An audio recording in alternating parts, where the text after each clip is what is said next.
1975లో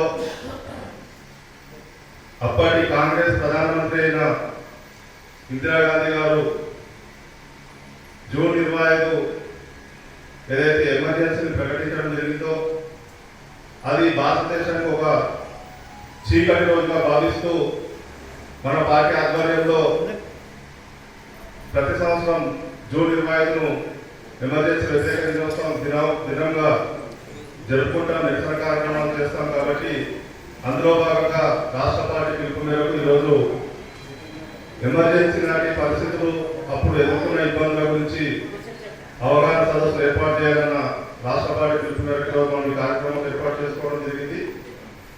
ఈనాటి కార్యక్రమానికి అధ్యక్షత వహించాల్సిందిగా జిల్లా అధ్యక్షులు పగడాల శ్రీనివాస్ గారిని వేదికపైకి రావాల్సిందిగా కోరుతా ఉన్నాను. ముఖ్య వక్త రాష్ట్ర అధికార ప్రతినిధి వీరేందర్ గౌడ్ గారిని కూడా వేదికపైకి రావాల్సిందిగా కోరుతా ఉన్నాను. అలాగే పెద్దలు, ఎమర్జెన్సీలో జైలు జీవితం గడిపిన సీనియర్ నాయకులు అన్న నాగరావు నామాజీ గారిని కోరుతా ఉన్నాను.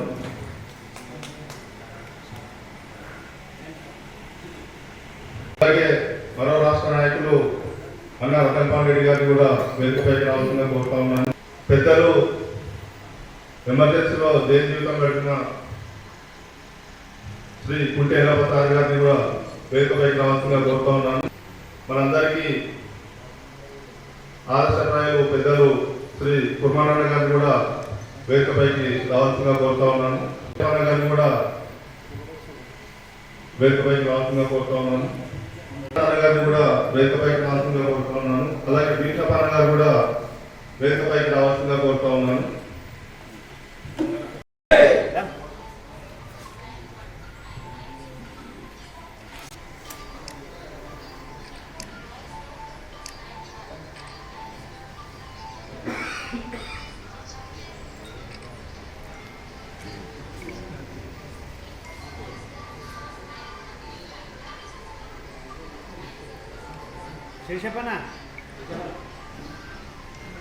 बोलो भारत माता की जय, भारत माता की जय, भारतीय जनता पार्टी।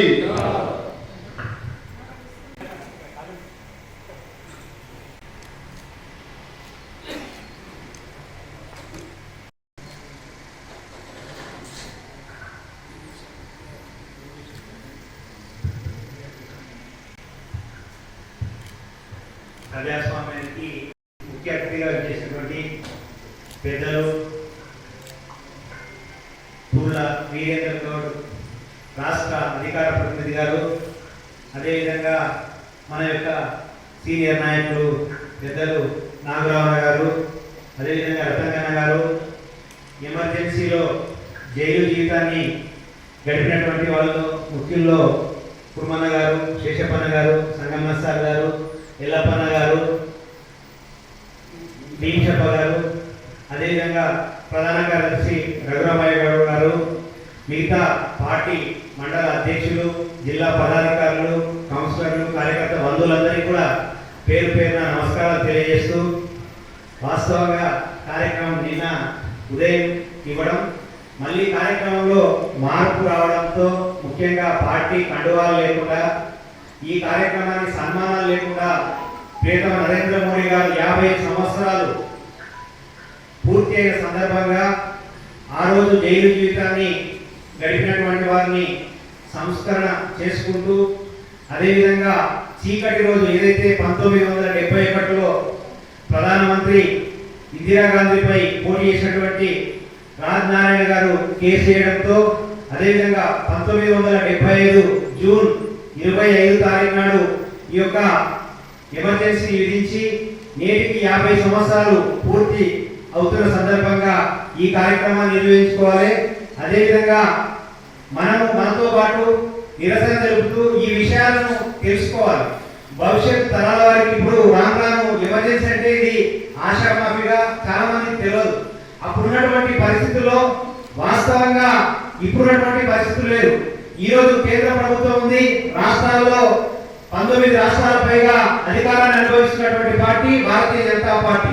కానీ ఆ రోజు శ్యామ్ ప్రసాద్ ముఖర్జీ దీన్ దయాళ్ ఉపాధ్యాయ లాంటి ఎంతో మందిని బలిగొట్టు అదే విధంగా ఈ దేశం కొరకు, ఈ ధర్మం కొరకు, ఈ సంస్కృతి కొరకు మన యొక్క ఏదైతే పరమ వైభవ స్థితి తీసుకొని పోవాలనేటువంటి ఆశయాలను కాలరాసినటువంటి ఇందిరాగాంధీ యొక్క అకృత్యాలను, వారు చేసినటువంటి అప్రజాస్వామిక విధానాలను ఎండగడుతూ ఈ రోజు భావి భారత పౌరులకు తెలియజేయాలన్నటువంటి ఉద్దేశంతో ప్రియతమ ప్రధానమంత్రి నరేంద్ర మోడీ గారు నిన్న మనందరినీ ఉద్దేశించి మాట్లాడడం జరిగింది.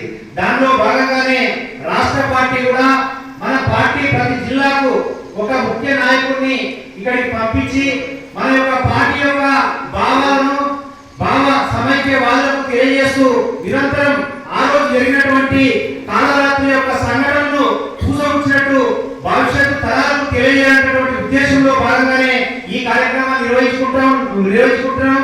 నేను ఎక్కువ మాట్లాడకుండా, నేను ఎందుకంటే నాకంటే వయసులో కానీ వాళ్ళు ఆ రోజుల్లో అనుభవించినటువంటి ఏదైతే కష్టాలను పూసగుచ్చినట్టు తెలియజేయాల్సిందిగా ఈ వేదిక ద్వారా వేదికపై ఉన్నటువంటి పెద్దలను వారందరినీ కూడా స్వాగతంగా ఎందుకంటే ఆహ్వానిస్తూ వారికి మళ్ళీ ఒకసారి నమస్కారాలు తెలియజేస్తూ, ఎందుకంటే వాళ్ళు ఆ రోజు అనుభవించడంతోనే ఈ రోజు ఈ దేశంలో అతిపెద్ద పార్టీగా భారతీయ జనతా పార్టీ ప్రపంచంలో అత్యధిక సభ్యత్వం కలిగినటువంటి పార్టీగా 19 రాష్ట్రాల్లో అధికారాన్ని చేకూర్చుకుంటున్నటువంటి పార్టీగా మనం ఉన్నాం. కాబట్టి వారి యొక్క త్యాగాలను మనం నిరంతరం కొనియాడుతూ వాళ్ళ ఆశయాలకు అనుగుణంగా మనం నడుద్దామని చెప్పేసి కోరుకుంటూ నాకు ఈ అవకాశం ఇచ్చినందుకు మరి ఒకసారి ధన్యవాదాలు తెలుపుతూ పెద్దలు 75 ఎమర్జెన్సీ విశేషాలు చెప్పాలంటే చాలా ఉంది. అయితే ఈ ప్రోగ్రామ్ పెట్టింది నరేంద్ర మోడీ గారు రిపోర్ట్ పెట్టింది అంటే మనం ఈరోజు 80 సంవత్సరాల్లో అడుగు పెడుతున్నాం. ఎమర్జెన్సీ 80 సంవత్సరాలు అయిన తర్వాత పార్టీ ఏదైతే పిలుపునిచ్చిందో ఆ పిలుపు మేరకు కార్యక్రమం నిర్వహించడం జరుగుతుంది. యాక్చువల్గా మేము ఇక్కడనే నారాయణపేటలో just intermediate first year complete అయింది. సెకండ్ ఇయర్ మేము ఎంట్రన్స్ పోయాము.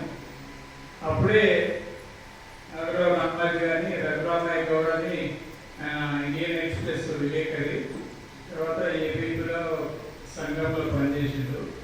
ఆయన మా ఊరికి వచ్చాడు, ఉట్కూరుకి, మా సొంతము ఉట్కూరు వచ్చాడు. వచ్చి బాబు మనం రేపటి నుండి ధర్నా చేయాలా, ఎందుకొరకు అని అడిగాను. ఇందిరాగాంధీ ఈ రకంగా ప్రజాస్వామ్యాన్ని కూలీ చేసింది. ఆ కూలీకి సంబంధించి మనం అంతా కూడా అప్పుడు జయప్రకాష్ నారాయణ సంపూర్ణ క్రాంతి అనే ఒక నినాదం వచ్చింది. అంటే దేశం మొత్తం ఒక సంపూర్ణ క్రాంతి రావాలా. అప్పుడు అనేక మంది అనేక రకాలుగా పనిచేసిండు. కొందరు అండర్ గ్రౌండ్ పనిచేసిండు, కొందరేమో పత్రిక ప్రెస్ పత్రికలు ఎట్లా వస్తుండే ఇవ్వడం తెలియదు. కానీ ప్రజలకు మాత్రం ఇంటికి అందేది. ఆ కార్యక్రమం కొందరు చేసిండు, కొందరేమో ఎడ్యుకేషన్ చేసిండు. నాకు తెలిసిన వరకు అయితే నాగర్పేటలో చాలా తక్కువ సంఖ్యనే ఎమర్జెన్సీలో జైలుకి వచ్చింది. నాగర్పేట టౌన్ నుండి అంటే నాగరావు నామాజీ, మారుతి, తర్వాత మురళీధర బండారి, అప్పుడు నా ఎల్లప్ప కానీ వీళ్ళందరూ కానీ అప్పుడు ఇక్కడ లేరు. సంఘం వాళ్ళు ఎక్కడో పనిచేశారు. తర్వాత నాగరావు నామాజీ నాయకత్వము, నిగిరెడ్డి గారి నాయకత్వంలో మేమంతా కూడా ఇందిరాగాంధీ ప్రజాస్వామ్య శోభం అని చెప్పి ఒక పాడే కట్టుకొని ఆ పాడేను పోసుకుంటూ చౌరస్తా అంతా తిరిగాము. అయినా పోలీసులు ఎవరు రాని పట్టుకోలేదు. 4-5 సార్లు ఫోన్ చేస్తే అప్పుడు వచ్చి అరెస్ట్ చేస్తే ఇది భారతదేశంలోనే ఎక్కడ జరగలేదు. ఏంటంటే ఒకటే రోజు అరెస్టు, ఒకటే రోజు ఆర్గ్యుమెంట్స్, ఒకటే రోజు జడ్జిమెంట్, మొత్తం ఒకటే రోజు అయింది. అయిపోయిన తర్వాత అక్కడ జడ్జి మల్లికార్జున రావు పేరు నాకు ఇప్పటికి గుర్తుంది. ఆయన కొడుకు నా క్లాస్మేట్ గుర్తుంది పేరు. ఆయన మమ్మల్ని చాలా భయపెట్టాడు. మీకు లైఫ్ చేస్తా, మీ ఎడ్యుకేషన్ అంతా ఖరాబ్ అవుతుంది, భవిష్యత్తు ఉండదు, మీకు ఉద్యోగాలు రావు, ఏం రావు, వాట్ యు ఆర్ చూస్, అంటే నువ్వేం ఏం కోరుకుంటావు, బుల్లెట్ కావాలా నీకు బ్రాండెడ్ కావాలని అడిగి, అంటే మేము ఒకటే అండర్టేకింగ్ ఇచ్చినాం, మేము బుల్లెట్ నమ్మలేము, బ్రాండెడ్ నమ్ముతాము, మీరు ఏ పనిష్మెంట్ ఇచ్చినా ఓకే అని. అయిన తర్వాత 2 రోజులకే మహిళా జైలు తీసుకెళ్ళి, మహిళా జైలు తీసుకుపోయే వరకు అక్కడ ఏమైందంటే మా స్త్రీస్ ఆ జైలు ఎంట్రైతేనే మావన్నీ బట్టలు ఇప్పేసి వాళ్ళ యొక్క డ్రెస్ ఉంటుంది జైలు కోడ్, ఆ డ్రెస్ సిప్ప తర్వాత సాప మొత్తానికి అన్ని కట్ చేసి ఖైదు. మామూలుగా మాకు ఏమైందంటే మన దేశంలోని ఎవరికి మాకు ఏఆర్ కింద AR defence of Indian rules కింద మాత్రం ఎవరికి శిక్ష పడలేదు, కానీ మాకు మాత్రం 1 year రిగరస్ ఇంప్రిజన్మెంట్ పడలేదు, కఠిన కారాగార శిక్ష. ఆ జైలు పోయిన తర్వాత జైలు మాకు పని చేయమంటే అస్సలు చేయకూడదు, నేను అస్సలే చేయము, ఏం చేసుకుంటే చేసుకున్నాను. జైలర్కి ఒకసారి కోపం చేయాలి, మీరు వెళ్ళిపోకూడదు అని చెప్పి మా అందరినీ కూడా చర్చలు కూడా పంపాడు. చర్చలు కూడా జైలు ఏది ఇచ్చింది మాకు పోయిపోయి నక్సలైట్ల మేరకు పాకిస్తాన్ ఉగ్రవాదుల మేరకు ఇచ్చింది. సిక్స్త్ మేరకు కూడా ఇచ్చిన తర్వాత ఆడ రోజు మాకు ఈ సికింద్రాబాద్ కుక్కకేసుకున్నాం, గాలి పెండాడేటప్పుడు సికింద్రాబాద్ కుక్కకేసుకున్నాం. వాళ్ళ సీనియర్స్ అంతా 6-7 మంది, మేము చిన్న పిల్లలు కదా అప్పుడు, జస్ట్ 16-15 వయసు. ఆ వయసులో వాళ్ళని మమ్మల్ని బాగా మోటివేట్ చేసి మెంటల్గా ప్రిపేర్ చేసి వీళ్ళని చేంజ్ చేయాలి, నర్సరీ చేయడానికి. వాళ్ళు కూడా నడిగూడ బ్యాంక్ దొంగతనం చేసిన కేసు వాళ్ళు నల్గొండ బ్యాంక్ రూట్ చేసినారు. రోజు మేము సిట్టింగ్ చేసేది వాళ్ళతో గంటగా చర్చలు అయిన తర్వాత గేమ్స్ రాకుంటుంది, కొన్ని విషయాలు అవుతుంది. అది మాకు ఆడే నవేంద్ర అప్పుడు చర్చలు కూడా నరేంద్ర గారు వచ్చి మాకు తిండి కానీ డ్రెస్సులు కానీ విషయంలో అన్ని రకాలుగా సాయం చేసి పాపం చెప్తేనే వచ్చి వాళ్ళతో జైలర్తో మాట్లాడి ఇట్లా కాదు మా పిల్లల విషయంలో వాళ్ళని ఎందుకు పెట్టారు, నర్సరీలకు ఎందుకు పెట్టారు అని మాట్లాడతారు, గట్టిగా మాట్లాడారు. ఆల్రెడీ అలా మళ్ళీ గొడవ అయింది జైల్లో కూడా. ఆ జైలు తీసుకొచ్చింది మా జైలు పాస్ అనుకుంటారు, మన బీజేపీ ఆఫీస్ పక్కన ఉంటుంది ఆయన ఇప్పటికి. ఆయన వచ్చినప్పుడు గొడవ చేస్తే వీళ్ళ ఇట్లా కాదు బాబు, వీళ్ళ ఏదో ఒకటి కూడా అందరూ చేస్తుందని చెప్పి 400-500 మంది ఉంటుంది. కానీ నాగరావు గారు నిజంగా అంటే మాకు సేవ చేసింది. ఆయనకి ఎంత సతాయించడం అంటే ఆయన ఎప్పుడు జీవితాలు మర్చిపోవడం అంత సతాయించడం. ఆయన రోజు మాకు వంట చేసి పెట్టేది నాగరావు. మా నాగరావు మాకు ఇద్దరు, మాకు జైలు వాడడం కూడా వస్తుంది. రోజు సాయంత్రం కూడా మాత్రం ఈ మీసాలకు పోయిన ఎవరైనా తెలుసా, ఇప్పుడు మాత్రం మీసాలకు పోయింది. మీసా అంటే వాళ్ళకి అన్ని రకాల ఫెసిలిటీ విత్ మంచం, టూత్పేస్ట్, సబ్బులు, అన్ని స్పెషల్ ఫుడ్. వాళ్ళకి మాకేమో శిక్ష వాళ్ళకి అయినా మాకేమి చేయకుండా, కాకపోతే పెద్ద పెద్దోళ్ళు మా జైల్లో ఉంటాయి. మా డి శ్రీప్రకాష్ రెడ్డి గారు, సర్దార్ గౌరవ లక్ష్మణ గారు, సత్యనారాయణ రెడ్డి, గవర్నర్ ఉండే ఎంపీ, ఆయన మేమంతా సాయంత్రం బయటికి పోయి వాళ్ళకి ఇట్లా వాళ్ళు ఆడుతుంటారు తెరికాయ, వాళ్ళ బాల్ అనిపిస్తుంది. నారాయణ దాస్ గారు వీళ్ళందరూ చాలా మంది అక్కడ జైల్లో బాగా పరిచయం. ఆ జైలు ఈరోజు ఎందుకు గుర్తు చేస్తున్నామంటే ఈ సందర్భంగా 50 ఏళ్ళు అయిన సందర్భంగా మన అందరినీ ఒక దగ్గర కలపాలని చెప్పి ఏదైతే ప్రయత్నం ఉందో బీజేపీ ఉంది, దాన్ని నేను అభినందిస్తున్నాను. ఆ జైలు శిక్షణ అనేది చాలా ఇది కొత్త తరాల యువలు. నేను 16-12 ఏళ్ళనే పోయింది, వచ్చి ఎగ్జామ్ రాపిస్తున్నాను. ఎగ్జామ్ రాపియండి అన్ని నానా రకాలు. మేము అలాంటి స్పెషల్ మీల్స్ కావాలి. స్పెషల్ మీల్ అయినప్పుడు ఏదో ఒకటి చేస్తుంది రాము, అది నాకు బాగా తెలుసు.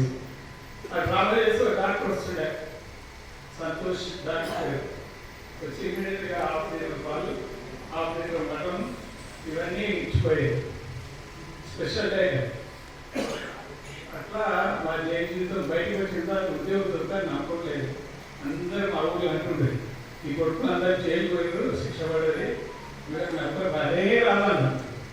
కానీ మేము జైలు పోయిన దాంట్లో అత్యధిక మంది జాబ్ చేసినాం. ఐఎస్ ఇంట్లో ఎవరికి రాలే కానీ మాకు వచ్చింది. అట్లా ఆ పరిస్థితుల్లో మేము కుటుంబ అవసరాల కొరకు ఉద్యోగం చేయాల్సి వచ్చింది. ఇక 4వ వారేమో అడ్వకేట్గా ఆయన పని ఆయన చేసి అట్లా మాది లైఫ్ అయిపోతే లాస్ట్కు చివరి దశలో ఏపీసీడబ్ల్యూ అసిస్టెంట్ మున్సిపల్ ఆఫీసర్గా రాజేంద్ర నగర్ చెవెళ్ళ డివిజన్లో పనిచేసి రిటైర్ అయింది. రిటైర్ అయిన తర్వాత రిటైర్ చేసిన జీవితం కూడా ఇక్కడే ఉప్పులో సొంత ఊళ్ళోనే అనుకున్నా, ఇక్కడే నడుస్తుంది. కాకపోతే నాకు బాధాకరం ఒకటి ఏముందంటే, అధ్యక్షులు గారు గమనించాలి, సీనియర్స్ ఎవరిని కూడా ఇప్పుడున్న ప్రజెంట్ బీజేపీ వాళ్ళు కనీసం సంప్రదించారు. ఎట్లా చేద్దాం ఏం లేదు, ఎన్నికలు వచ్చినప్పుడు కానీ మిగతా విషయాలు అస్సలే సంప్రదించారు. వాళ్ళ కొలిక వాళ్ళే ముసలి ఏం చేస్తారు, అంత యూత్ యంగ్స్టర్స్ అంత చేస్తాం మేమే, వాళ్ళు ఏది అయిపోయింది అని భ్రమలో ఉన్నారు. ఆ భ్రమని తొలగించుకుంటే బాగుంటుందని వీరేందర్ చెప్తున్నాను. ఎందుకంటే వీరేందర్ బండి సంజయ్ గారు వచ్చినప్పుడు నేను అంతగా కలిసిన, వచ్చినప్పుడు ఈ విషయాలు చెప్పడానికి వీలు కాలేదు. కానీ ఇప్పుడున్న యంగ్స్టర్స్ పాత్రలని మర్చిపోకూడదు. వాళ్ళ చేతిలో ఎన్ని ఓట్లు ఉంటాయి, ఏం అనేది మీకు తెలియదు. అది కొత్త పోగడా అనేది మర్చిపోయి భవిష్యత్తులో అందరినీ కలుపుకొని పోతే బాగుంటుంది నా విన్నపం, రిక్వెస్ట్ కూడా. ఇది స్టేట్ పార్టీకి ఈ మెసేజ్ పంపించాలని కోరుకుంటున్నాను. వేదికపై ఆశ్చర్యమైనటువంటి అన్ని పనులు నెత్తిని వేసుకొని పనిచేసిన శ్రీ కుర్మన్న గారు, రామరావు గారు, ప్రధానమంత్రి రెడ్డి గారు, ఆ తర్వాత జైలు జీవితంలో నాతో కలిసి ఉన్నటువంటి శేషప్ప గారు, చంద్రనాథ్ గారు, దిలీప్ గారు, వీరిపై లక్ష్మీనాథ్ రెడ్డి గారు, వేదిక ముందు ఆశ్చర్యమైనటువంటి కార్యకర్త బంధువులారా, ఎమర్జెన్సీ గురించి, ఆ చీకటి రోజుల గురించి ఒకసారి గుర్తు చేసుకుంటే కళ్ళల్లో నీళ్లు కాకుండా రక్తం చుక్కలు వస్తాయి. ఎంతమంది కార్యకర్తలకు ఎన్ని రకాల హింసలు పెట్టారనేటువంటి విషయం చెప్తే అసలు ఎట్లా పోల్చుకుంటున్నారు ఆ రోజు ఆ కార్యకర్తలు. 50 సంవత్సరాల క్రితం, ఇప్పుడు నా వయసు 75 సంవత్సరాలు, ఆ రోజు 23 సంవత్సరాల వయసులో ఉన్నది. ఆయన ఏదో 16 సంవత్సరాలు శేషప్ప గారు 16 సంవత్సరాలు ఇంటర్మీడియట్లో ఉందని చెప్పారు. ఈ వయసులో ఉన్నటువంటి యువకులు ఎంత పరుగులు తీసి ఈ కార్యక్రమంలో పాల్గొని ఉంటారు. పత్రాలు పంపబడితే పత్రాలు పంచారు, గోడల మీద రాయమంటే గోడల మీద రాశారు. పోలీస్ స్టేషన్లో స్వయంగా అరెస్ట్ అయినటువంటి వాళ్ళు, ఏ కార్యక్రమాలు పైనుంచి సూచనలు పూర్తి చేసినటువంటి కార్యకర్తలు వీళ్ళకి ఉన్నారు. అయితే ఇప్పుడే శేషప్ప గారు చెప్తూ అన్నారు, నేను కల్వకుర్తిలో ఉన్నాను. 1973లో మొత్తంలో విస్తారంగా అంటే సంఘ ప్రచారంగా పనిచేస్తుండేవాడిని. 74లో నన్ను కల్వకుర్తిలో కొత్తగా ఈ మన పాలమూరు జిల్లాలో శిశు మందిరం పెట్టడానికి పంపించారు పెద్దలు. ఆ రోజుల్లో జిల్లా ప్రచారం కావచ్చు, కుర్బాన్ గారు ఎంత జిల్లా బాధ్యులు కనుక వాళ్ళు పంపించారు. ఒక సంవత్సరం శిశు మందిరంలో పనిచేసేవా లేదా కానీ 2వ సంవత్సరం ఎమర్జెన్సీ వచ్చింది. ఎమర్జెన్సీ వచ్చిన తర్వాత శిశు మందిరం పక్కకి వెళ్ళిపోయింది. మొత్తం పని అంతా కూడా ఎమర్జెన్సీ సంబంధించిన పని పడింది. సరే, ఎమర్జెన్సీ ఎందుకు వచ్చింది అది కూడా మనం ఒకసారి ఇక్కడ ఉన్న కార్యకర్తలకు అర్థం కావాల్సినటువంటి అవసరం ఉంది. అంతకంటే ముందు జరిగినటువంటి పార్లమెంట్ ఎన్నికల్లో ఇందిరాగాంధీ గారు సంథింగ్ ఏదో రాయబరేలి అనుకుంటారు, నా కాన్స్టిట్యున్సీ ఇప్పుడు గుర్తులేదు, ఆ రాయబరేలి కాన్స్టిట్యున్సీ పోటీ చేసింది ఆమె. ఆ రాయబరేలి కాన్స్టిట్యూన్సీ కూడా రాజు నారాయణ అనే ఆయన లోకల్ నుంచి ఆయన పోటీగా నిలబడ్డారు. అత్తగుడిపై ప్రధానమంత్రిగానే ఉంది కనుక చేయరానటువంటి అన్ని రకాల అవకతవకలు చేసి ఆమె ఆ ఎన్నికల్లో దిగెక్కింది. దీనిపై రాజనారాయణ గారు అలహాబాద్ హైకోర్టులో పిటిషన్ వేశారు. పిటిషన్లో తేలింది ఏమిటంటే ఈమె చేసినటువంటి అవకతవకల కారణంగా ఈ యొక్క ఇందిరాగాంధీ యొక్క ఎలక్షన్ యొక్క చెల్లదు, ఈమె ప్రధానమంత్రి పదవికి ఎక్కడ ఇమీడియట్ గా రాజీనామా చేయాలని అలహాబాద్ హైకోర్టుకి ఇచ్చింది. ఈ విచిత్రమైన పరిస్థితి ఏమిటంటే ఆమె రాజీనామా చేయాలా లేదా ఏమి చేయాలో తెలియని పరిస్థితుల్లో రాత్రి అనే పార్లమెంట్ సమావేశం పెట్టి చట్టాలను నేను అనుకుంటా 42 అమెండ్మెంట్ అంటారు దాన్ని, ఆ రాజ్యాంగంలో సవరణ చేసి రాష్ట్రపతిని ప్రధానమంత్రిని ఎవరు కూడా అంటే కోర్టులో నిలదీసేటటువంటి అధికారుల చట్టంలో మార్పు తీసుకొచ్చి తెల్లారేసరికి ఎమర్జెన్సీ ప్రకటించడం జరిగింది. 75 జూన్ 25 రాత్రి అంటే తెల్లవారుజాము రాత్రి అంటే 12 గంటలలోపు ఎమర్జెన్సీ ప్రకటించారు. తెల్లారేలోపు ఎవరైతే తనకు వ్యతిరేకంగా ఉంటారనుకుంటుందో అంటే రాజకీయ పార్టీల వాళ్ళు వివిధ రకాలైనటువంటి సంస్థలకు సంబంధించినటువంటి వాళ్ళందరినీ కూడా తెల్లారేలోపు పెద్ద వాళ్ళందరినీ కూడా అరెస్ట్ చేసి వేశారు. అందులో ప్రధానంగా రాష్ట్రీయ స్వయం సేవక సంఘం సంబంధించినటువంటి సరసంఘ చాలకులు కూడా తీసుకుపోయి జైల్లో పెట్టారు. అప్పటికి సంఘం పని చేసుకుంటూ ప్రశాంతంగా ఉన్నారు. అప్పటికి జనసంఘ అనేటువంటి పార్టీ ఉన్నది, జనసంఘ పార్టీ అనేటువంటిది భాజపా అంటే ఇప్పుడు ఉన్నటువంటి భాజపా కంటే పూర్వం ఉంటుంది.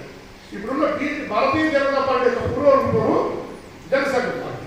ఆ జనసంఘ పార్టీని మనం శ్యామప్రసాద్ ముఖర్జీ ప్రారంభం చేశారు. ఆ తర్వాత దీన్ దయాళ్ నేతృత్వం వహించారు. అది వ్యవహారం నడుస్తూ ఉన్నది.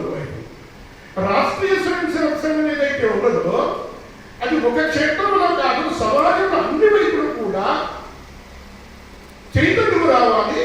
అంతటా కూడా మహిళమంత దూరం అయిపోయి నిర్మలంగా ఈ సమాజం సుఖంగా బతకాలి, ఈ దేశం సుభిక్షంగా ఉండాలి, ఈ దేశం కొరకు పనిచేసేటువంటి కార్యకర్తలను తపనతో పనిచేయాలనుకుంటున్న ఆదేశంతో రాజకీయ క్షేత్రంగా ఆ రోజు నడుస్తూ ఉన్నది. ఆ రోజున్నటువంటి జనసంఘ యొక్క అధికారులందరినీ కూడా అరెస్ట్ చేసి లోపల పెట్టారు. సంఘానికి సంబంధించి చాలా మంది ప్రచారకులు దొరకలేదు. ముఖ్యమైనటువంటి కేంద్రంలో ఉన్నటువంటి వాళ్ళు చాలా మంది తీసుకుపోయి లోపల పెట్టారు. ఇప్పుడు దేశంలో ఎలాంటి పరిస్థితి ఉన్నదంటే ఎమర్జెన్సీ అంటే ఆ ఎమర్జెన్సీ మాటకు వ్యతిరేకంగా ఎవరు మాట్లాడినా కూడా ఈవెంట్ బస్సులలో వెళ్తున్నటువంటి మహిళలు మాట్లాడుకుంటూ ఇందిరాగాంధీ ఎమర్జెన్సీ పెట్టింది అంటే ఇందిరాగాంధీ పేరు స్మరిస్తే కూడా తీసుకుపోయి పెట్టిన పరిస్థితి. అంటే ఇందిరాగాంధీ ప్రధానమంత్రి ఇందిరాగాంధీని విమర్శించడానికి ఆమె పేరు ఎత్తుకొని మాట్లాడడానికి లేనటువంటి మాట్లాడడానికి వ్యతిరేకించడానికి లేనటువంటి పరిస్థితులు ఆ రోజులో ఉన్నాయి. ఆ రోజు నీలం సంజీవ రెడ్డి గారు పార్లమెంట్ ఎలక్షన్ లో గెలిచారు మన ఆంధ్రప్రదేశ్ నుంచి. అప్పుడు ఉన్నటువంటి ఆంధ్రప్రదేశ్ లో సంఘ పెద్దలు వెళ్ళి నువ్వు అప్పటికి చాలా గొప్పవాడు నీలం సంజీవ రెడ్డి గారు, అయ్యా మీరు పెద్ద రాజకీయ నాయకుడు కదా, ఈ ఎమర్జెన్సీ వ్యతిరేకంగా పోరాటంలో రాగని చెప్పి ఈ సంఘ పెద్దలు ఆయన ఆ రోజు రిక్వెస్ట్ చేస్తే ఎందుకు చెప్తున్న విషయం అంటే సంఘం ఆ రోజు ఏం పని చేసింది అనే విషయం కార్యకర్తలకు అర్థం కావాలని చెప్తున్నారు. వెళ్ళి అడిగితే నీలం సంజీవ రెడ్డి గారు ఏమన్నారంటే ఒక చట్టం వచ్చింది కదా, ఎమర్జెన్సీ చట్టం అనేటువంటి చట్టం ఉంది కదా, చట్టానికి వ్యతిరేకంగా మాట్లాడినా, చట్టానికి వ్యతిరేకంగా అడుగులు వేసినా, చట్టానికి వ్యతిరేకంగా పని చేసినా మనం జైల్లోనే ఉండాలి కదా, ఏం చేస్తాం, ఏం చేయలేము, నేనేం చేయలేను అన్నారు. మంత్రాకరణ అధికారంలో పెట్టారు. జైల్లోనే ఉన్నటువంటి వివిధ పార్టీల వాళ్ళు అంటే ఆ రోజు ఉన్నటువంటి సోషలిస్ట్ పార్టీ కావచ్చు, ఇతర పార్టీలు కావచ్చు, అన్ని పార్టీలు చిన్న పార్టీలను కూర్చోబెట్టుకుని మనం ఏకతాటిపైకి వస్తే తప్ప ఇందిరాగాంధీ వ్యక్తి గెలవలేమన్న ఉద్దేశంతో ఆ రోజు వచ్చినటువంటిదే. ఆ రోజు ఏంటంటే అది జనతా పార్టీ వచ్చేసింది. జనతా పార్టీ వచ్చింది. ఆ జనతా పార్టీలో కూడా అన్ని పార్టీలు విలీనమైపోయి ఉన్నాయి. అది ఒక భాగం. అయితే ఈ ఎమర్జెన్సీని వ్యతిరేకిస్తూ సమాజం ఉద్యమాలు ఎలా జరిగాయి అన్నటువంటి విషయం కూడా మనకు తెలియాల్సిన అవసరం ఉంది. ఒక చిన్న పుస్తకం రాశారు, అది తర్వాత మీకు అందజేస్తారు శ్రీనివాస్ గారు. అందులో చాలా విషయాలు వచ్చాయి. ఎంత విచిత్రంగా ఉంటుంది ఆ రోజు పరిస్థితి అంటే ఈ సంఘానికి సంబంధించిన అంటే ఆర్ఎస్ఎస్ సంబంధించిన వాళ్ళు కావచ్చు,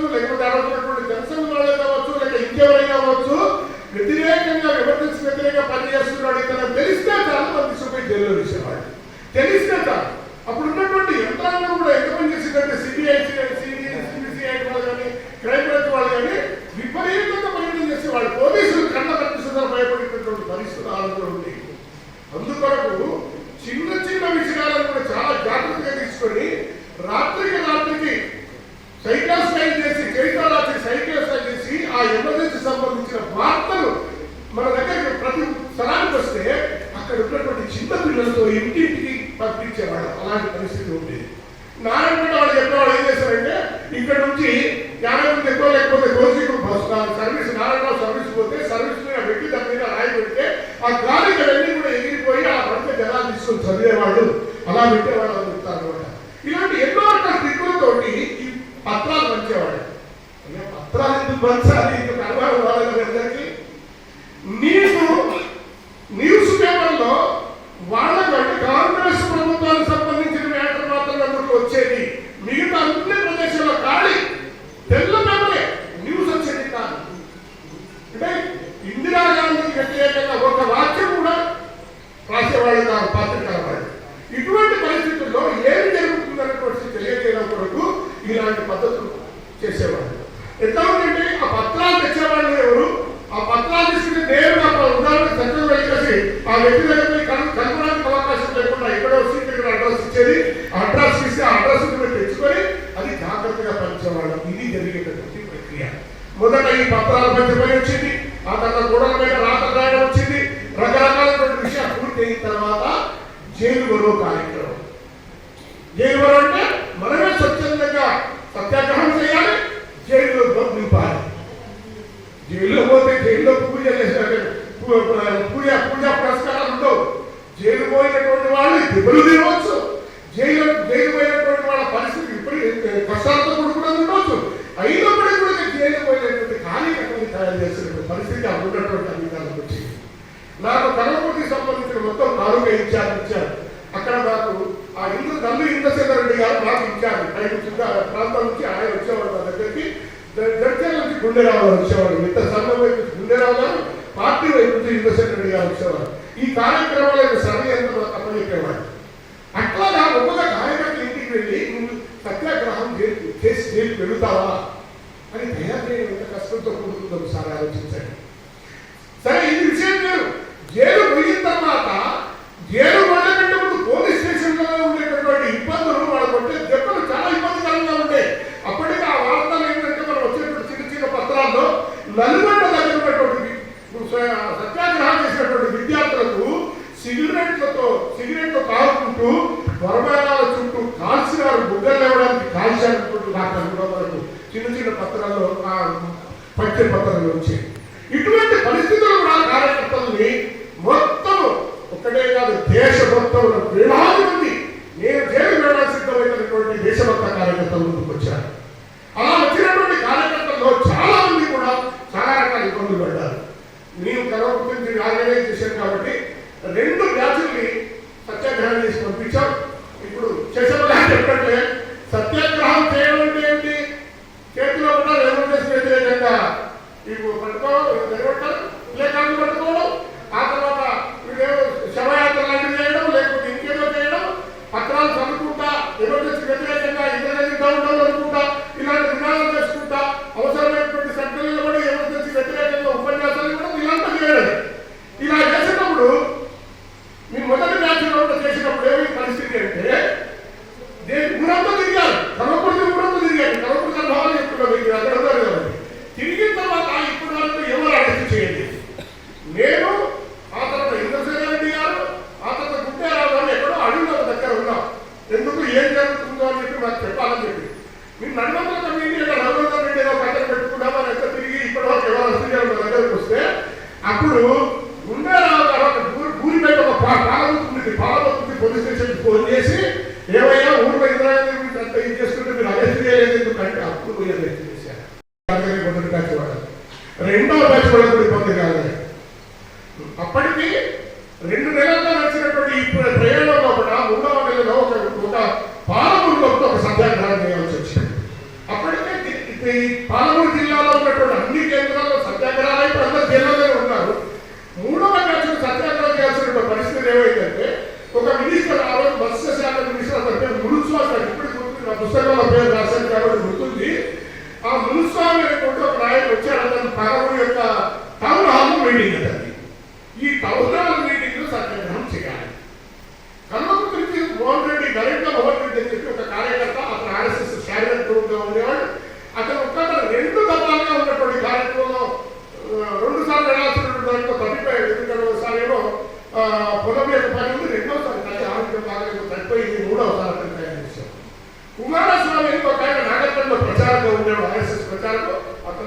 వాస్తవానికి మనం మారపేట ఇక్కడ నుంచి అక్కడికి కుమారస్వామి తగ్గించాలి 5 నిమిషాలు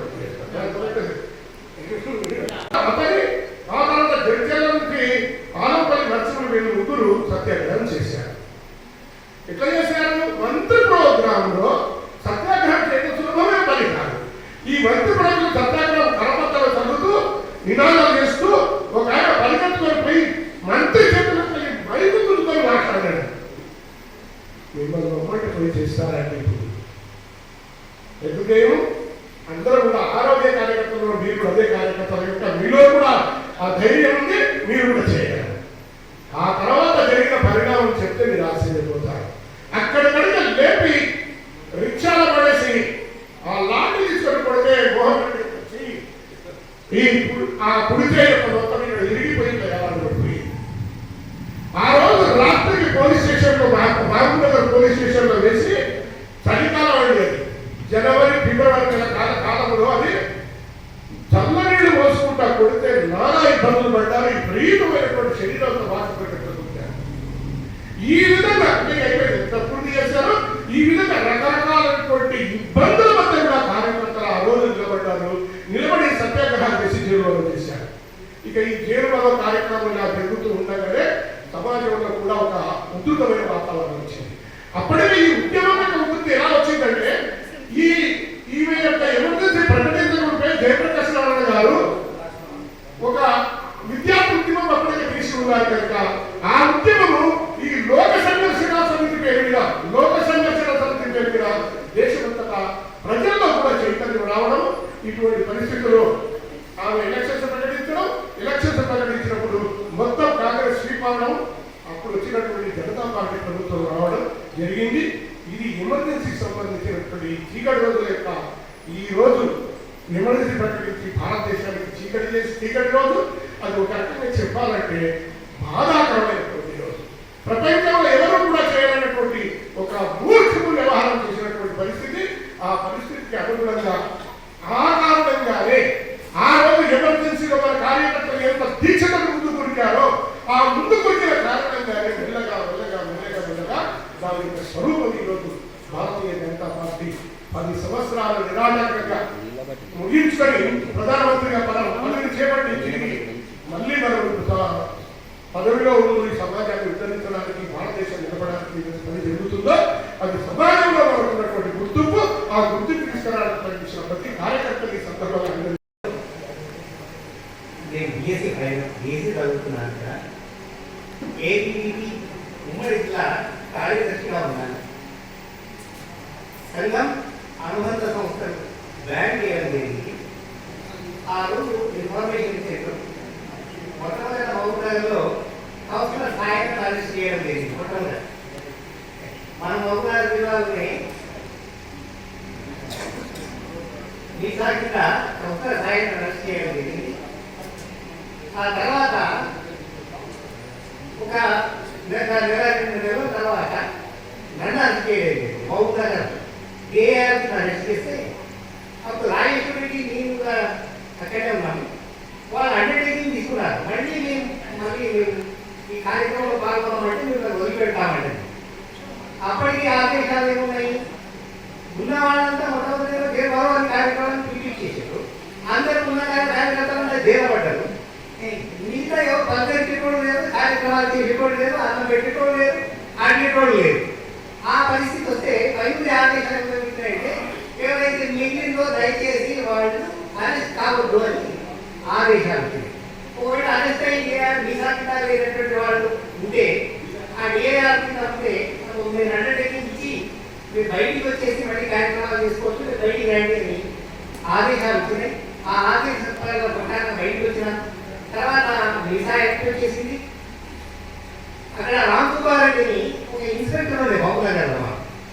ఆయన రేపు ఎవరిని అరెస్ట్ చేస్తారు, ఏం జరుగుతుందో కొంచెం నువ్వు ఇస్తుండేవా.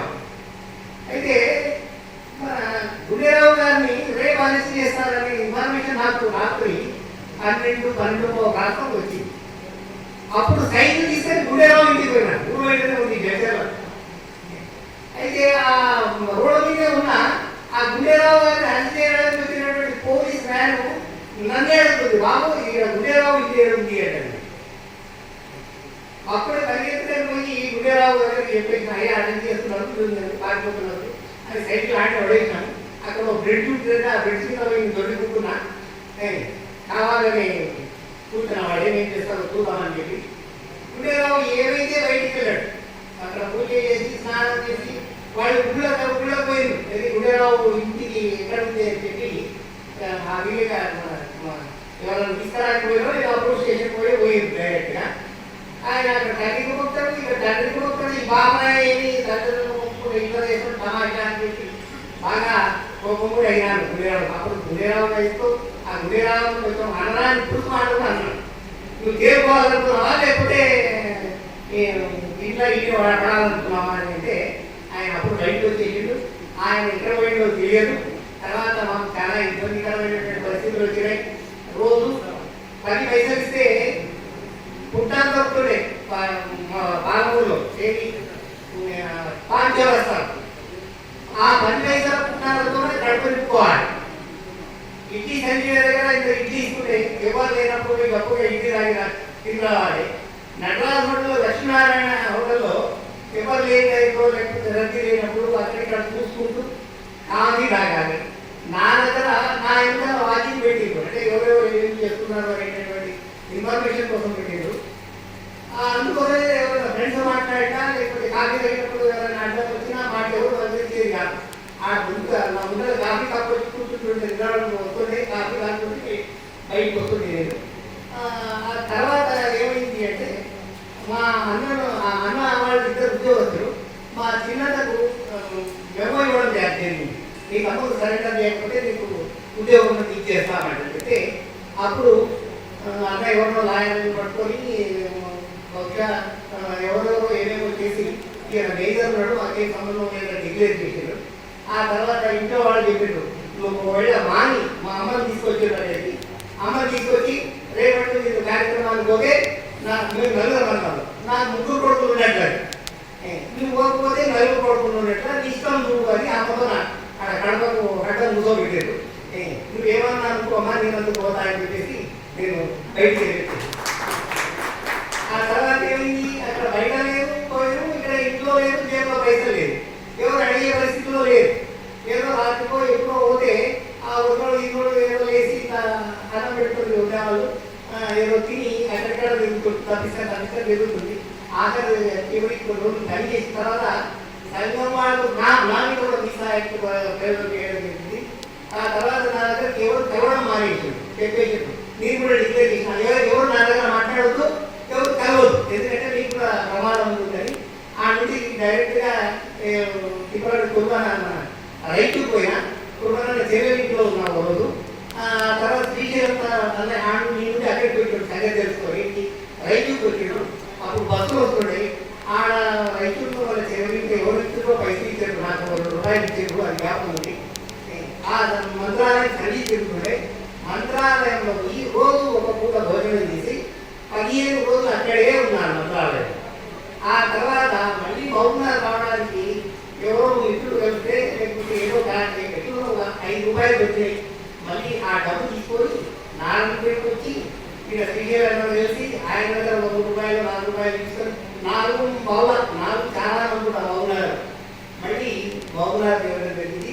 చాలా మంది విద్యార్థులు బలైపోయింది, వాళ్ళ చదువు పాడైపోయింది, నాశనం అయింది. ఇది 1947 స్వాతంత్రం వచ్చినప్పుడు జరిగింది. ఆ తర్వాత ఎమర్జెన్సీలో జరిగింది. సంఘానికి 2 సార్లు బ్యాన్ విధించడం జరిగింది. అప్పుడు కూడా సంఘం బాగా దెబ్బతిన్నది, తర్వాత పుంజుకున్నది. ఈ ఎమర్జెన్సీలో ఏదైతే సంఘం దెబ్బతిన్నదో అది నా దృష్టిలో ఇక పుంజుకోలేదు. వారు హోంమంత్రిగా అదేవిధంగా ఎంపీగా పనిచేసి వారి యొక్క పుత్రునిగా యువ నాయకుడిగా ప్రజా సంగ్రామ యాత్రలో మనకు అగ్రెసివ్గా సంగ్రామ యాత్ర నిబద్ధతతోటి పనిచేసి ఆ యాత్ర సఫలీకృతం కావడానికి తన ప్రజాస్థానాలపై సహప్రముఖంగా ఉంటూ ఆ యాత్రను పూర్తిగా దిగ్విజయం కావడానికి ప్రయత్నం చేసిన వ్యక్తుల్లో ఒకరు మన వీరేంద్ర గారు. కాబట్టి ఇప్పుడు వీరేంద్ర గౌడ్ గారిని మాట్లాడవలసిన పెద్దలు వీరేంద్ర గౌడ్ గారిని మాట్లాడవలసిందిగా కోరుతాను. ఆ పైన జైలు శిక్ష కూడా విధించబడ్డది. ఆ శిక్ష ఎవరికైతే విధించబడ్డదో అందులో కొంతమంది ఈరోజు మన మధ్యలో ఉన్నారు. వారిలో ఒకరు నాగురావు నామోజీ గారు, అదేవిధంగా గౌరవనీయులు పెద్దలు రతన్ పాండెడ్డి గారు, district general secretary Raghuramaiah Goud గారు, పెద్దలు శేషప్ప గారు, కురుమన్న గారు, ఎల్లప్పన్న గారు, సంగమన్న గారు, బీన్షప్ప గారు, అదేవిధంగా బాంగ్లా లక్ష్మీకాంత్ రెడ్డి గారు, మరి వీరందరూ కూడా వేదికను అలంకరిస్తున్నారు. ఈరోజు మొదటిగా క్షమించాలి, రావడం కొంచెం లేట్ అయింది, పోవడం కూడా కొంచెం తొందరలో ఉన్నాను, ఏమనుకోకండి. ఎందుకంటే 4 గంటలకు నేను అక్కడ హైదరాబాద్లో ఉండడం చాలా ఇంపార్టెంట్ ఉంది. ఒక కార్యక్రమం కోసం నేను బయటికి వెళ్ళేది కాబట్టి 4 గంటల వరకు హైదరాబాద్ చేరుకోవాలి. కాబట్టి తొందరగా ఇక్కడ మాట్లాడే అవకాశం కల్పించాలని చెప్పి అధ్యక్షుల వారికి నేను కోరడం జరిగింది.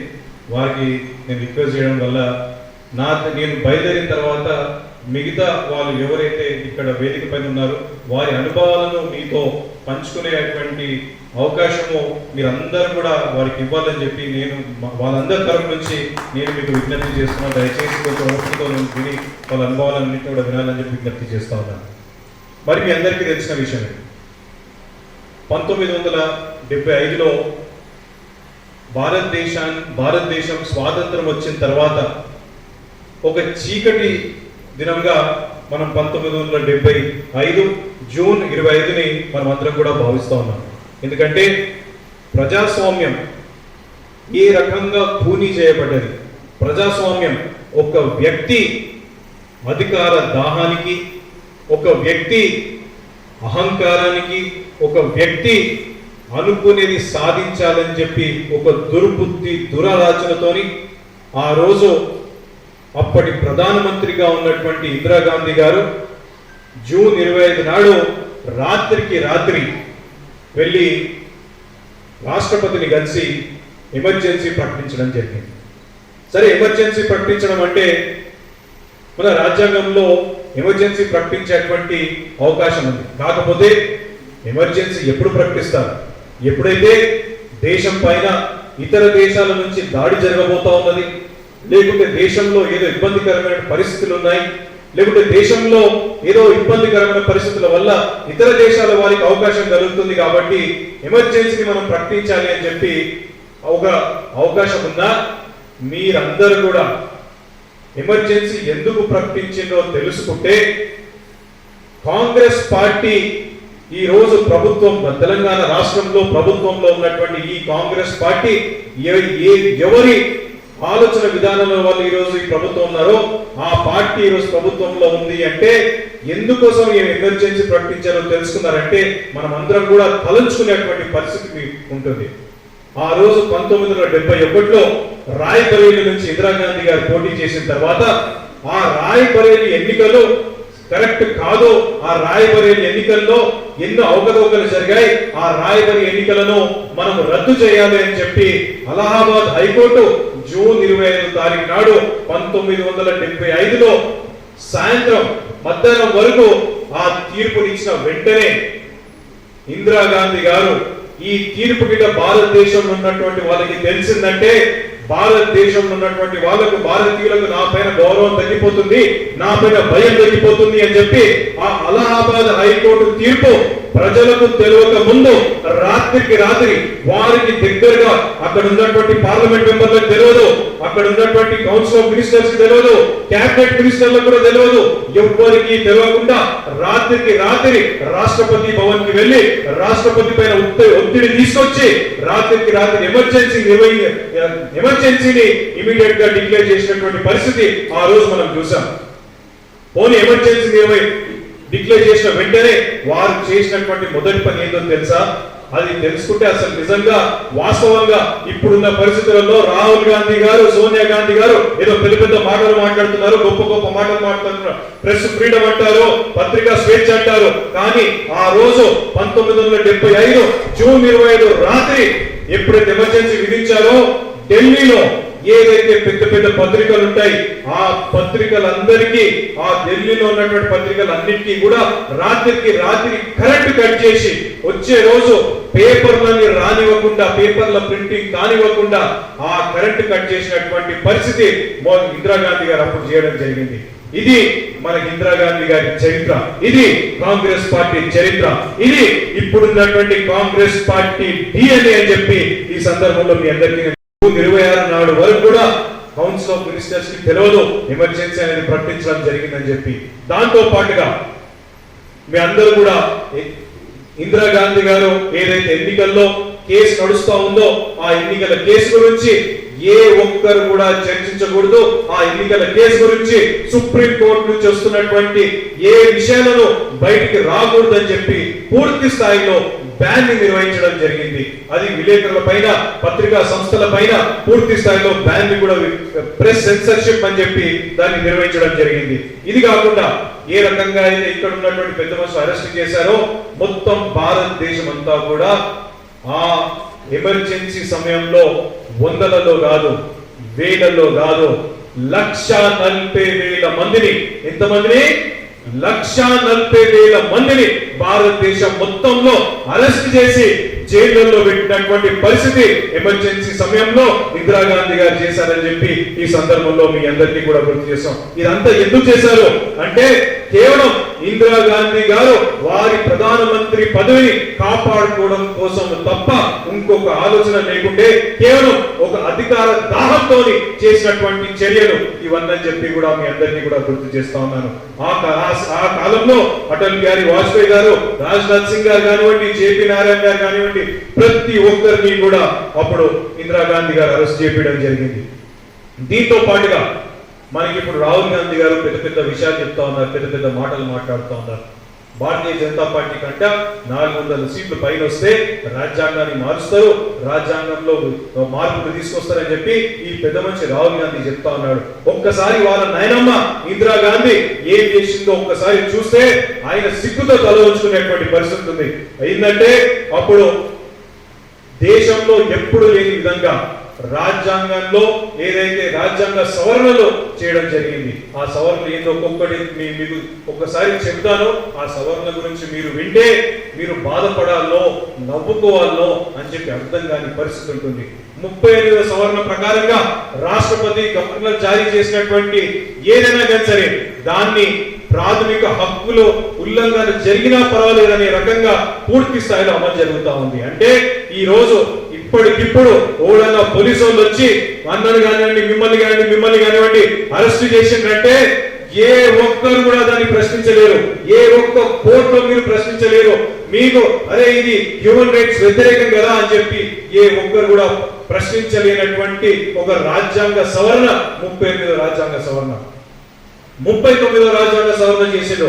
ఆ 39వ రాజ్యాంగ సవరణ ఏంటంటే మీరందరూ కూడా ఆశ్చర్యపోతారు. ఇప్పుడు ఈ పెద్ద మనుషులంతా అంటా ఉన్నారు press freedom, press censorship, press అందరూ కూడా ఇబ్బంది పెడుతున్నారంటారు. కానీ ఆ రోజే ఇందిరాగాంధీకి వ్యతిరేకంగా కానివ్వండి, రాష్ట్రపతికి వ్యతిరేకంగా కానివ్వండి, ఏ ఒక్కరు కూడా ఒక్క అక్షరం కూడా రాయలేదని చెప్పి 39వ రాజ్యాంగ సవరణ ప్రకారంగా ప్రెస్ సెన్సర్షిప్ యాక్ట్ ని తీసుకురావడం జరిగింది. అదేవిధంగా 39వ రాజకీయ సవరణలో దాఖలైనటువంటి రాష్ట్రపతి కానివ్వండి, ఉపరాష్ట్రపతి పైన కానివ్వండి వ్యతిరేకంగా దాఖలైనటువంటి ఏ ఎన్నికల పిటిషన్ ఏ ఒక్కరు కూడా ప్రశ్నించలేరని చెప్పి ఆ 39వ రాజ్యాంగంలో సవరణ చెప్పడం జరిగింది. 40వ రాజ్యాంగ సవరణలో ప్రెస్ సెన్సర్షిప్ గురించి చెప్పడం జరిగింది. 41వ రాజ్యాంగ సవరణ, ఇంకొక రాజ్యాంగ సవరణ, దాంట్లో ఏం చెప్పారంటే ప్రధానమంత్రి కానివ్వండి, రాష్ట్రపతి కానివ్వండి తన పదవి కాలం ముందు లేదా ఆ పదవి కాలం సమయంలో తీసుకున్నటువంటి ఏ ఒక్క నిర్ణయము ఆ తర్వాత కానివ్వండి ఎప్పుడు కూడా కోర్టులలో దాన్ని ప్రశ్నించలేరు, కోర్టులలో దాని గురించి చర్చించలేరు అని చెప్పి ఆ 41 రాజ్యాంగ సవరణలో వాళ్ళు చెప్పడం జరిగింది. ఈ తర్వాత 42వ రాజ్యాంగ సవరణ ఇంకొకటి ఉన్నది. దాని గురించి మీరు విన్నారంటే అసలు ఆశ్చర్యపోతారు. అసలు ఎంత ఘోరమైన రాజ్యాంగ సవరణ అంటే మనందరికీ మన ఊర్లలో గ్రామ పంచాయతీ ఎలక్షన్ జరుగుతాయి, అన్ని మనకు తెలిసిన విషయమే. గ్రామ పంచాయతీ ఎలక్షన్ జరిగినప్పుడు గ్రామ పంచాయత్ ఎలక్షన్ తో పాటు సర్పంచ్ ఎలక్షన్ తో పాటు వార్డ్ మెంబర్ ఎలక్షన్లు కూడా జరుగుతాయి. ఆ వార్డ్ మెంబర్ ఎలక్షన్స్ ఎందుకు జరుగుతాయి? మనము గ్రామ పంచాయత్లో ఉప సర్పంచ్ ని మనం ఎవరు ఎన్నుకుంటారు? మన వార్డ్ మెంబర్లు ఎన్నుకుంటారు. మన వార్డ్ మెంబర్లు ఎన్నుకోవాలంటే ఏం కావాలి? మొదటిగా ఆ ఎన్నిక జరగాలంటే మొదటిగా ఒక కోరం అనేది కావాల్సి ఉంటుంది.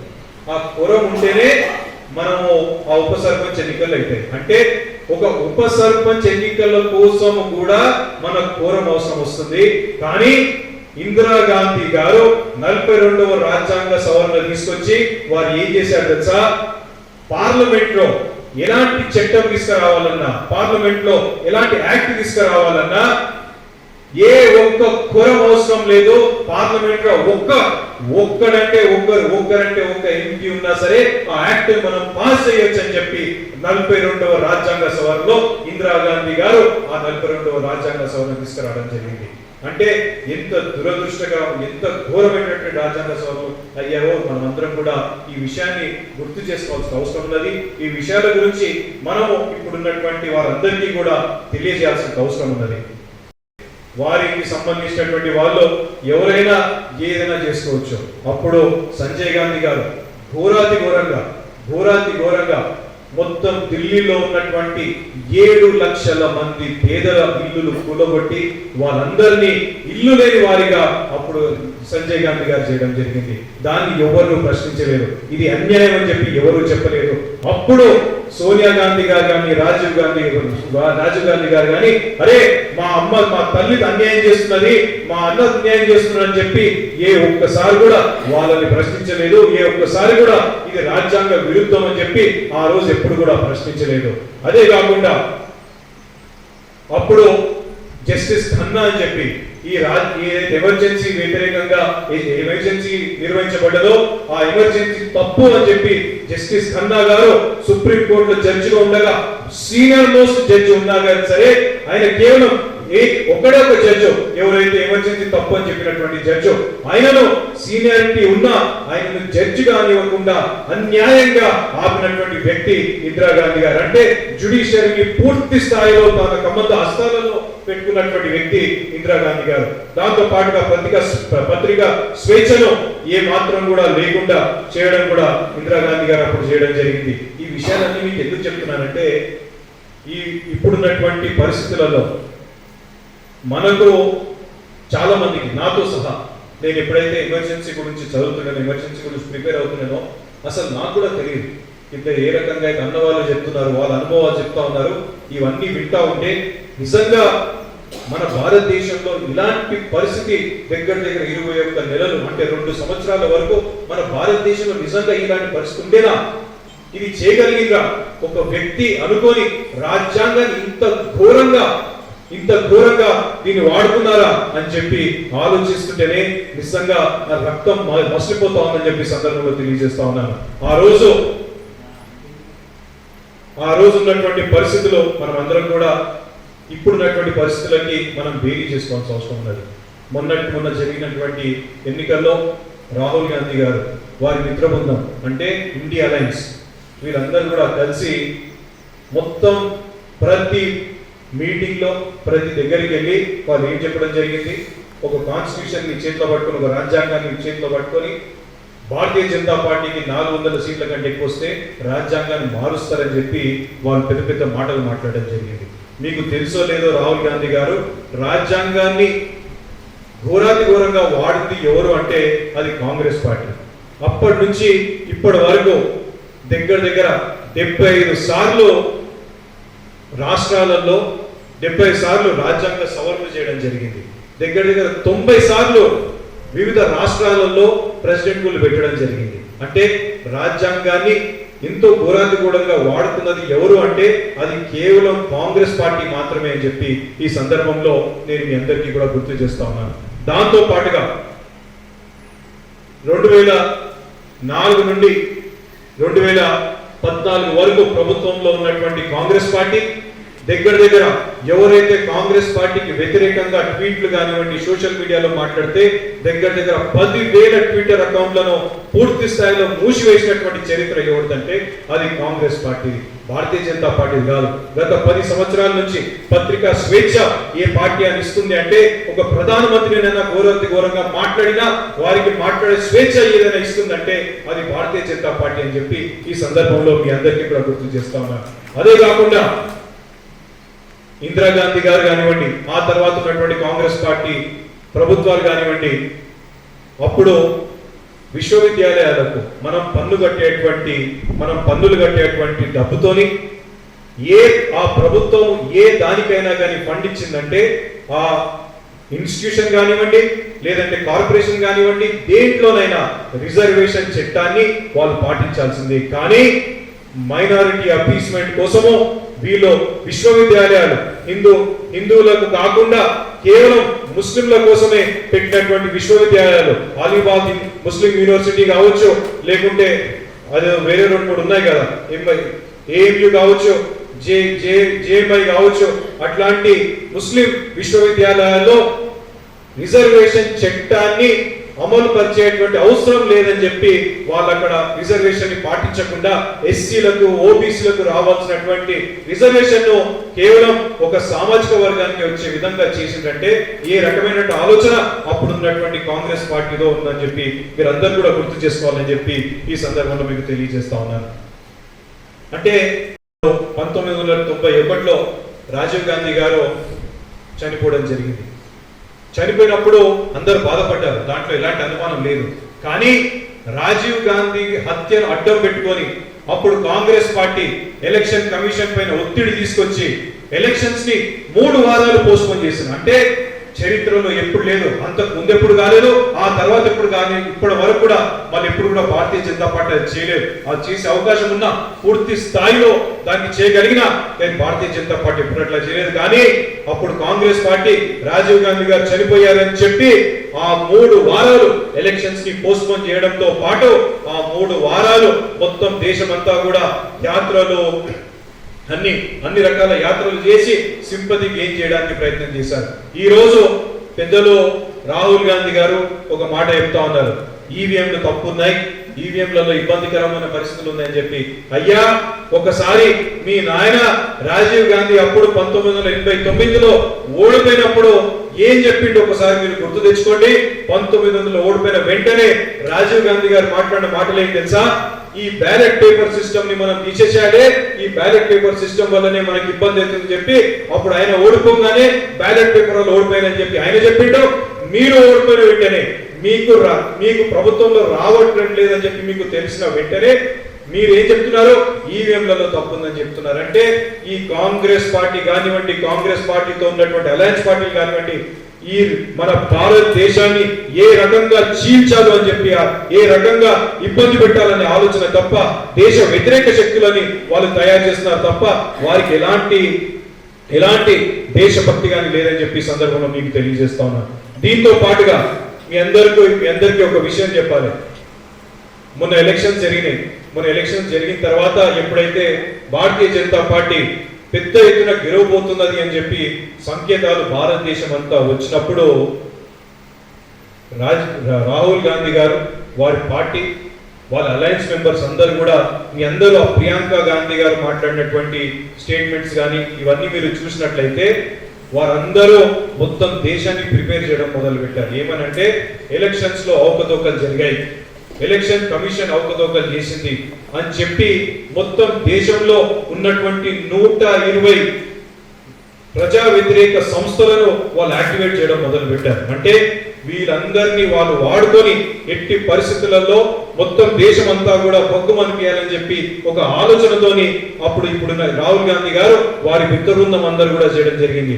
అదే కాకుండా ప్రజాస్వామ్యాన్ని ఎమర్జెన్సీ గురించి మనం అందరం తెలుసుకోవడంతో పాటు ఇప్పుడు భారతదేశంలో 1975 వదిలేసేయండి, ఈ రోజున్న పరిస్థితులలో భారతదేశంలో వెస్ట్ బెంగాల్లో ఏ రకమైనటువంటి పరిస్థితులు ఉన్నాయో ఒక్కసారి మీరు ఇంటర్నెట్ లో కానివ్వండి మీరు ఒక్కసారి చూడండి, మీకు తెలుస్తుంది ఎంత ఘోరం అంటే అక్కడ సందేశాలి మహిళలు వాళ్ళను ఘోరాతి ఘోరంగా చెప్పలేనటువంటి విధంగా అవమానపరిచి చెప్పలేనటువంటి కార్యక్రమాలు చేసి విషయాలను బయటికి రానివ్వకుండా అక్కడ ఉన్నటువంటి వెస్ట్ బెంగాల్ ప్రభుత్వం, ఇదే కాంగ్రెస్ పార్టీ అలయన్స్ లో ఉన్నటువంటి టీఎంసీ ప్రభుత్వం అక్కడ మహిళలను ఇబ్బంది పెట్టే పరిస్థితి.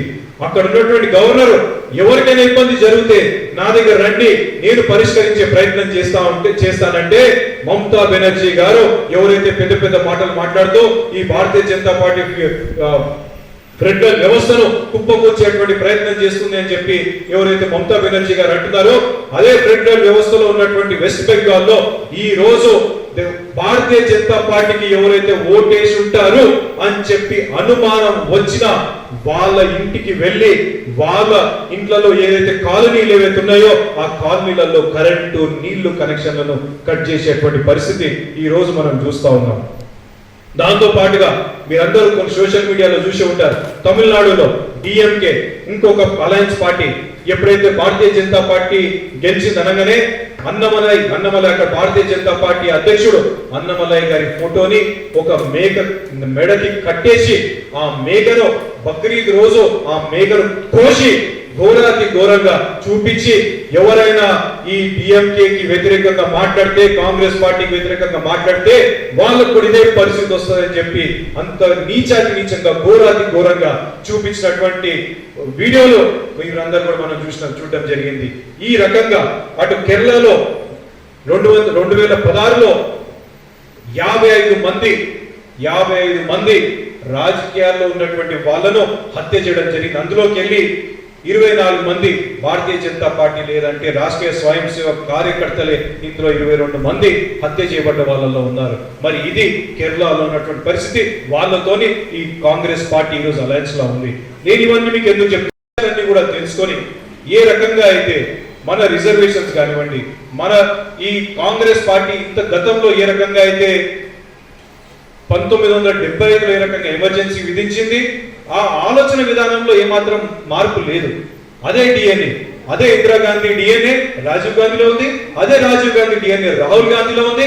రాహుల్ గాంధీ ఆలోచన విధానాలు మొత్తం కాంగ్రెస్ పార్టీ ప్రతి కార్యకర్తలో కూడా ఉన్నదని చెప్పి ఈ సందర్భంలో మీకు తెలియజేస్తా ఉన్నాను. ఎందుకంటే ఆ రోజు ఏ ఆలోచన ఇందిరాగాంధీ గారికి ఉండే, రాహుల్ గాంధీ గారికి అట్లాంటి అవకాశం వచ్చిందంటే 100% భారతదేశంలో ఏ రకంగా అయితే వెస్ట్ బెంగాల్, తమిళనాడు, కేరళలో, కర్ణాటకలో ఏ రకంగా అయితే ఒక ఎమర్జెన్సీ విధించే ఎమర్జెన్సీలు కల్పిస్తా ఉన్నారో అలాంటి పరిస్థితి భారతదేశం అంతా కూడా మళ్ళొకసారి కల్పించేటువంటి ప్రయత్నం వాళ్ళు చేస్తారు. కాబట్టి యువకులైన మనమందరం కూడా ఈ విషయాలను తెలుసుకోవాల్సిన అవసరం ఉన్నది.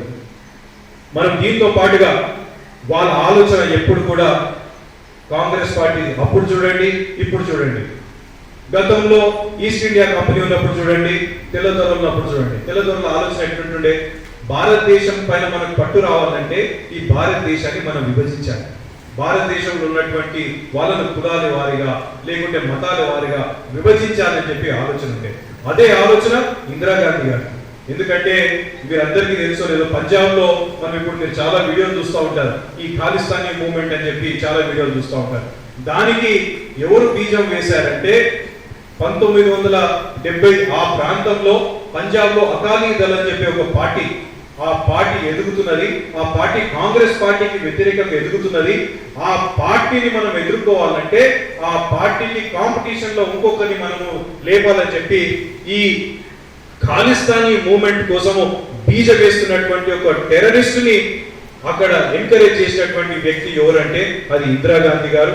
ఆ రోజు విభజించి పాలించేటువంటి ఆలోచన ఆ రోజు ఇందిరాగాంధీ గారు ఉంటే ఈ రోజు మనం రాహుల్ గాంధీ గారు కానివ్వండి, కర్ణాటకలో మనం చూస్తా ఉన్నాము, మతాల వారిగా ఏదైతే రిజర్వేషన్స్ వాస్తవంగా మనకు రావాల్సిన బడుగు బలహీన వర్గాలకు, అట్టడుగు వర్గాలకు కావాల్సినటువంటి మన రిజర్వేషన్స్ ని కట్ చేసి అటు మైనారిటీలని రిజర్వేషన్ లో తీసుకొచ్చి ఈ రోజు మైనారిటీలకి రిజర్వేషన్స్ ఇచ్చే పరిస్థితి తీసుకొచ్చి మైనారిటీ అబ్యూస్మెంట్ చేసి మన దేశాన్ని విభజించేటువంటి ప్రయత్నం చేస్తున్నారు. ఉత్తర దేశం అని చెప్పి దక్షిణ భారతదేశం, ఉత్తర భారతదేశం అని చెప్పి మన భారతదేశాన్ని కూడా విభజించేటువంటి ప్రయత్నం వీళ్ళు చేస్తా ఉన్నారు. కాబట్టి విభజించి పాలించేటువంటి ఒక పరిస్థితి ఈ కాంగ్రెస్ పార్టీలో ఉంటుంది.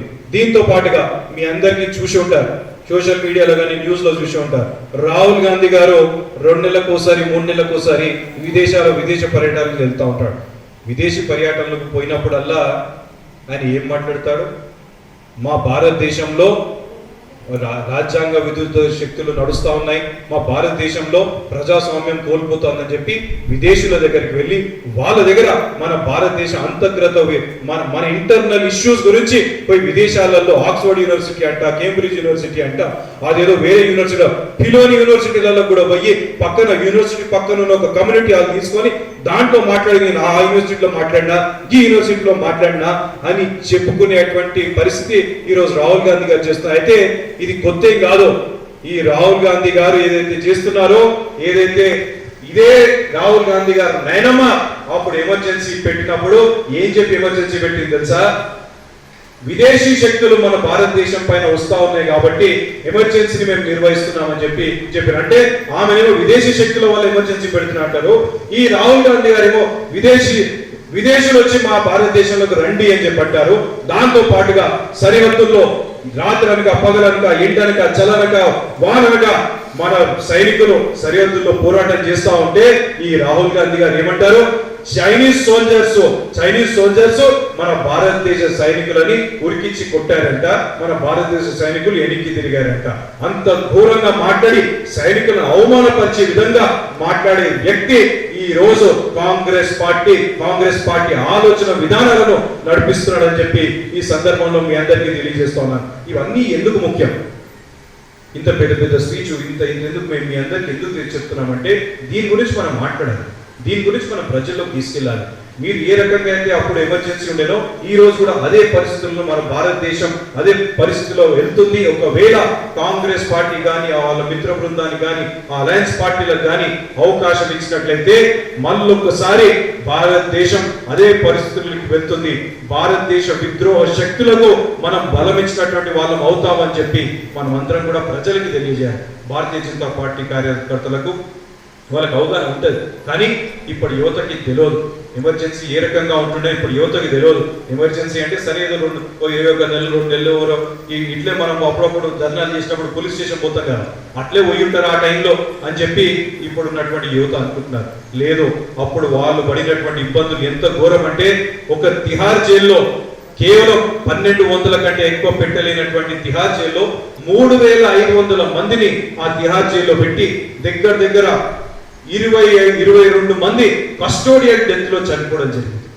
కస్టోడియల్ అంటే జైల్లో ఉండగానే చనిపోవడం జరిగింది. ఎవరైతే వాళ్ళ మాట వినలేదో వాళ్ళని బయట ఎండలో వదిలేసి చచ్చిపోలిగా పెట్టినటువంటి పరిస్థితి ఆ రోజు ఎమర్జెన్సీలో జరిగింది. మళ్ళొకసారి ఇక్కడ గిట భారతదేశంలో కాంగ్రెస్ పార్టీ కానీ కాంగ్రెస్ పార్టీకి సంబంధించినటువంటి వాళ్ళ అలయన్స్ పార్టీ కానీ ఏ ఒక్క రాష్ట్రంలో ప్రభుత్వానికి వచ్చినా అదే పరిస్థితి కలుగుతుందని చెప్పి మనం ఒక్కసారి ప్రతి ఒక్కరికి యువతకు ముఖ్యంగా గుర్తు చేయాల్సిన అవసరం ఉన్నది. వెస్ట్ బెంగాల్లో ఎంత ఘోరం, అసలు అది చూస్తుంటేనే మనకి ఎంత బాధ అనిపిస్తూ ఉంటుంది. అక్కడ ఉన్నటువంటి కార్యకర్తలను ఘోరంగా అరెస్టు చేయడం, వాళ్ళని కొట్టడం, వాళ్ళని జైళ్లలో పెట్టడం, మర్డర్లు చేయడం. ఒక కార్యకర్త ఎవరైతే మొన్న భారతీయ జనతా పార్టీ కోసం ప్రచారం చేసిండో ఆ కార్యకర్త పేరు కూడా ఉందని నా దగ్గర చెప్తాను, ఒక్క నిమిషం. మీరు హఫీజుల్ షేక్ అని ఒక కార్యకర్త భారతీయ జనతా పార్టీ కోసము ఆయన ప్రచారం చేసిందని చెప్పి ఆయన తల నరికి ఆ తలను ఇప్పటి వరకు కూడా దొరకకుండా తీసుకుపోయి పడేసారు.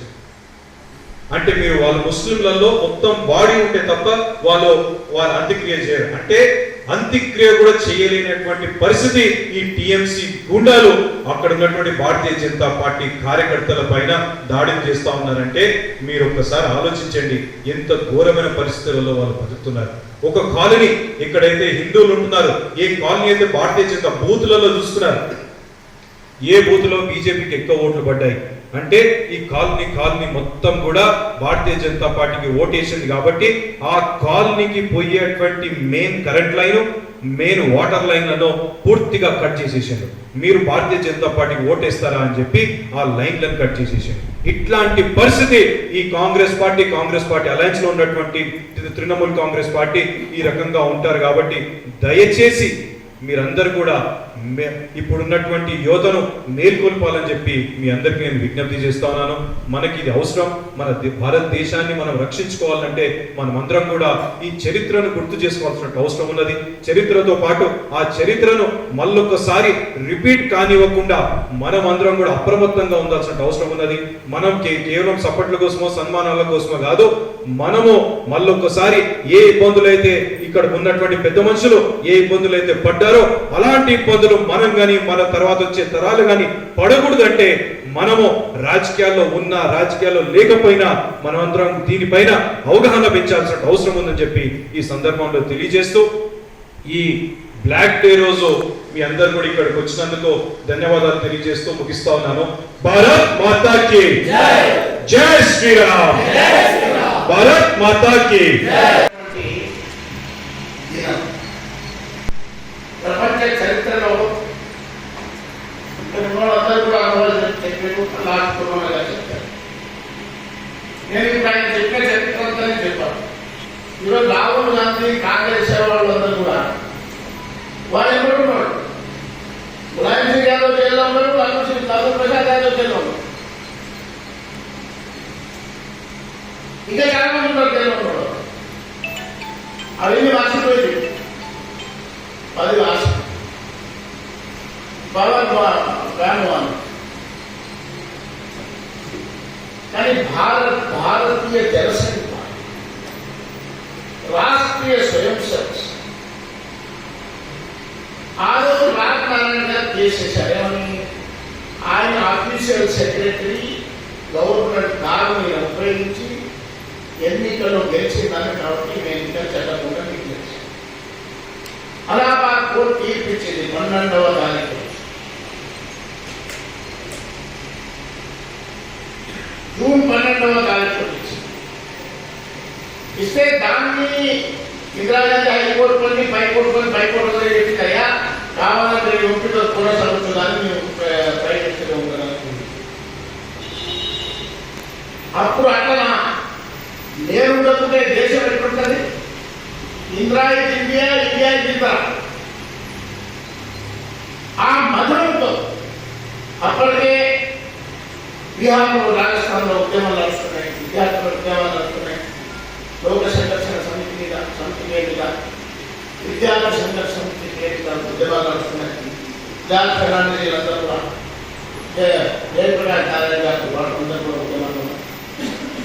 వీళ్ళిద్దరు కూడా కలుపుకుంటారు. దేశంలో రాష్ట్రీయ సురక్ష సంఘం స్ట్రాంగ్ ఉంది దేశం మొత్తంలో. జనసంఘం కూడా అప్పటికే మీకందరూ తెలుసు శ్యామ్ ప్రసాద్ ముఖర్జీ గారు బలిదానం అయి ఉంటుంది. అదేవిధంగా దీన్ దయాళ్ ఉపాధ్యాయ గారు కూడా మొదటిసారి బలిగొన్న విషయం మనకు తెలుసు. కాబట్టి వీళ్ళంతా స్ట్రాంగ్ ఉన్నారు. కాబట్టి ఇప్పుడు ఈ కోర్టు తీర్పు తీసుకున్నాం మీరు ఉండదు అని చెప్పేసి రాష్ట్ర దేశం 42 అమెండ్మెంట్ ద్వారా మన రాజ్యాంగాన్ని కాల రాసినటువంటి మొట్టమొదటి పార్టీ ఏదంటే అది కాంగ్రెస్ అని ఇందిరాగాంధీ అని చెప్పి మనకి రాహుల్ గాంధీ మరి ఏదో చెప్తున్నారు. మేము వచ్చి రాజ్యాంగాన్ని మారుస్తాం.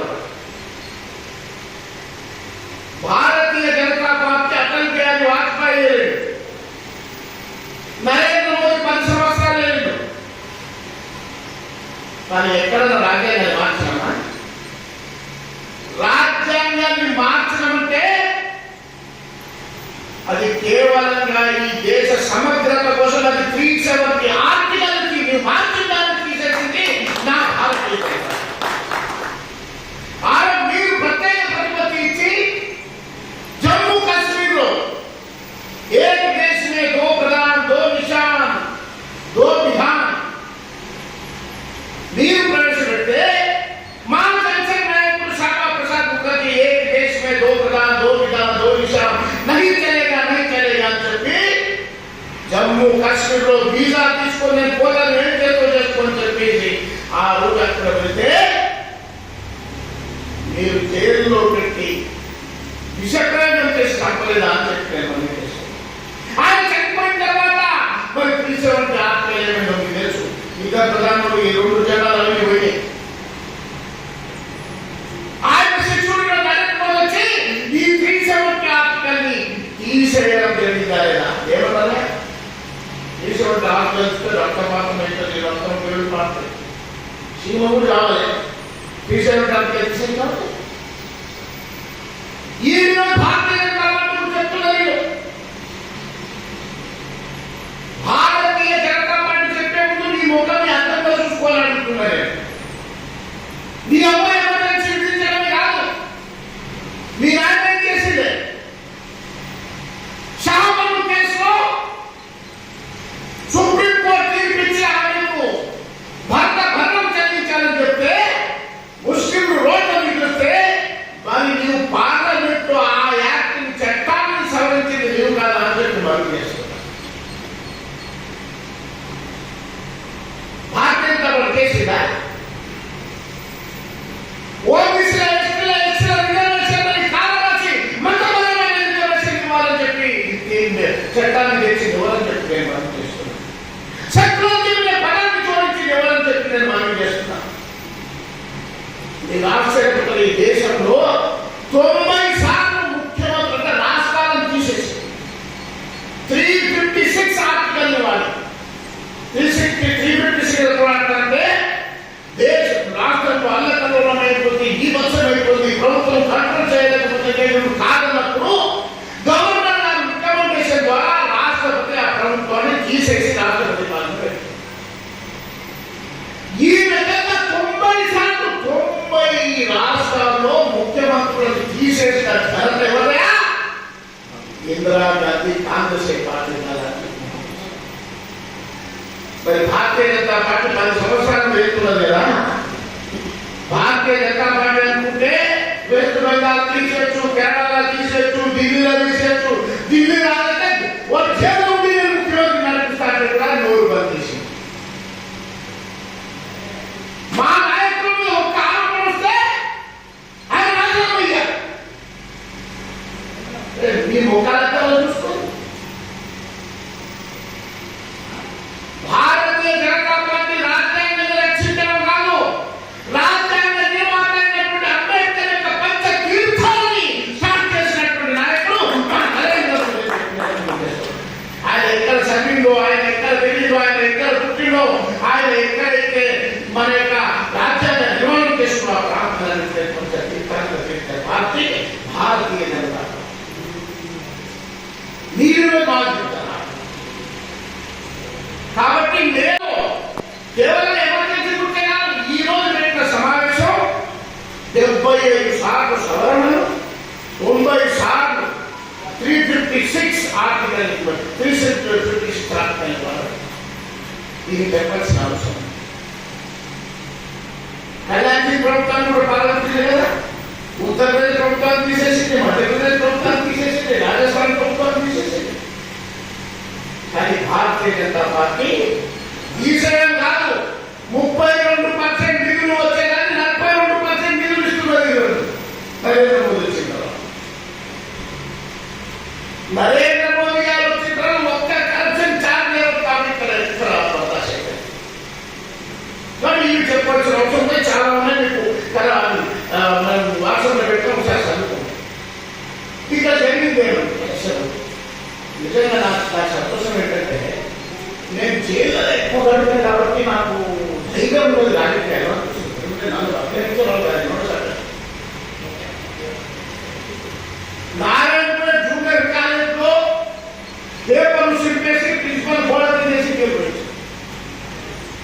అక్కడ నుండి ఎంఏ సాక్షన్ సైన్స్ కాలేజ్ పోతే 19 జీతం రాకుండా 19 సార్లు జైలుకు పోయి నా చిత్రంగా దానికి చెన్నారెడ్డి అది భోజనంలో సుదర్శన్ చరిత్రలో ఇద్దరిని కొట్టి నా చెప్పేసి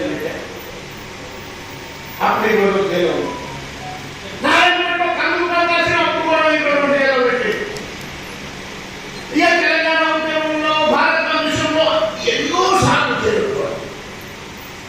కానీ అందరికంటే అనుభవమైందంటే నా చిన్న వయసులో అప్పుడు 23 సంవత్సరాలు 25 నారాయణపేటలో ఎట్టి పరిస్థితి ఎమర్జెన్సీ నిర్మించడానికి పోవాలి. అన్ని రకాల రామచంద్ర సాక్షి గారితో మీటింగ్ పెట్టి 100 మంది వచ్చినారు. అందరూ చెప్పొస్తాను అంత కానీ తీరా ఉదయకపోతే అందరు పాలిపోయి ఇళ్ళకపోతే ఇల్లు మంది పల్లెలకు మా పిల్లలు ఉన్నారు. పేరు చెప్పదు వస్తుంది. ఏం చేయాలి? మారుతి నేను క్లాస్ అప్పటికేమో సైకిల్ మీద పైన పోయి ఏం చేయాలి?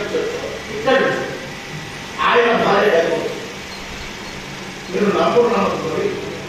ఆయన రాత్రి ఆయన అమ్మ చెప్పి అమ్మ నేను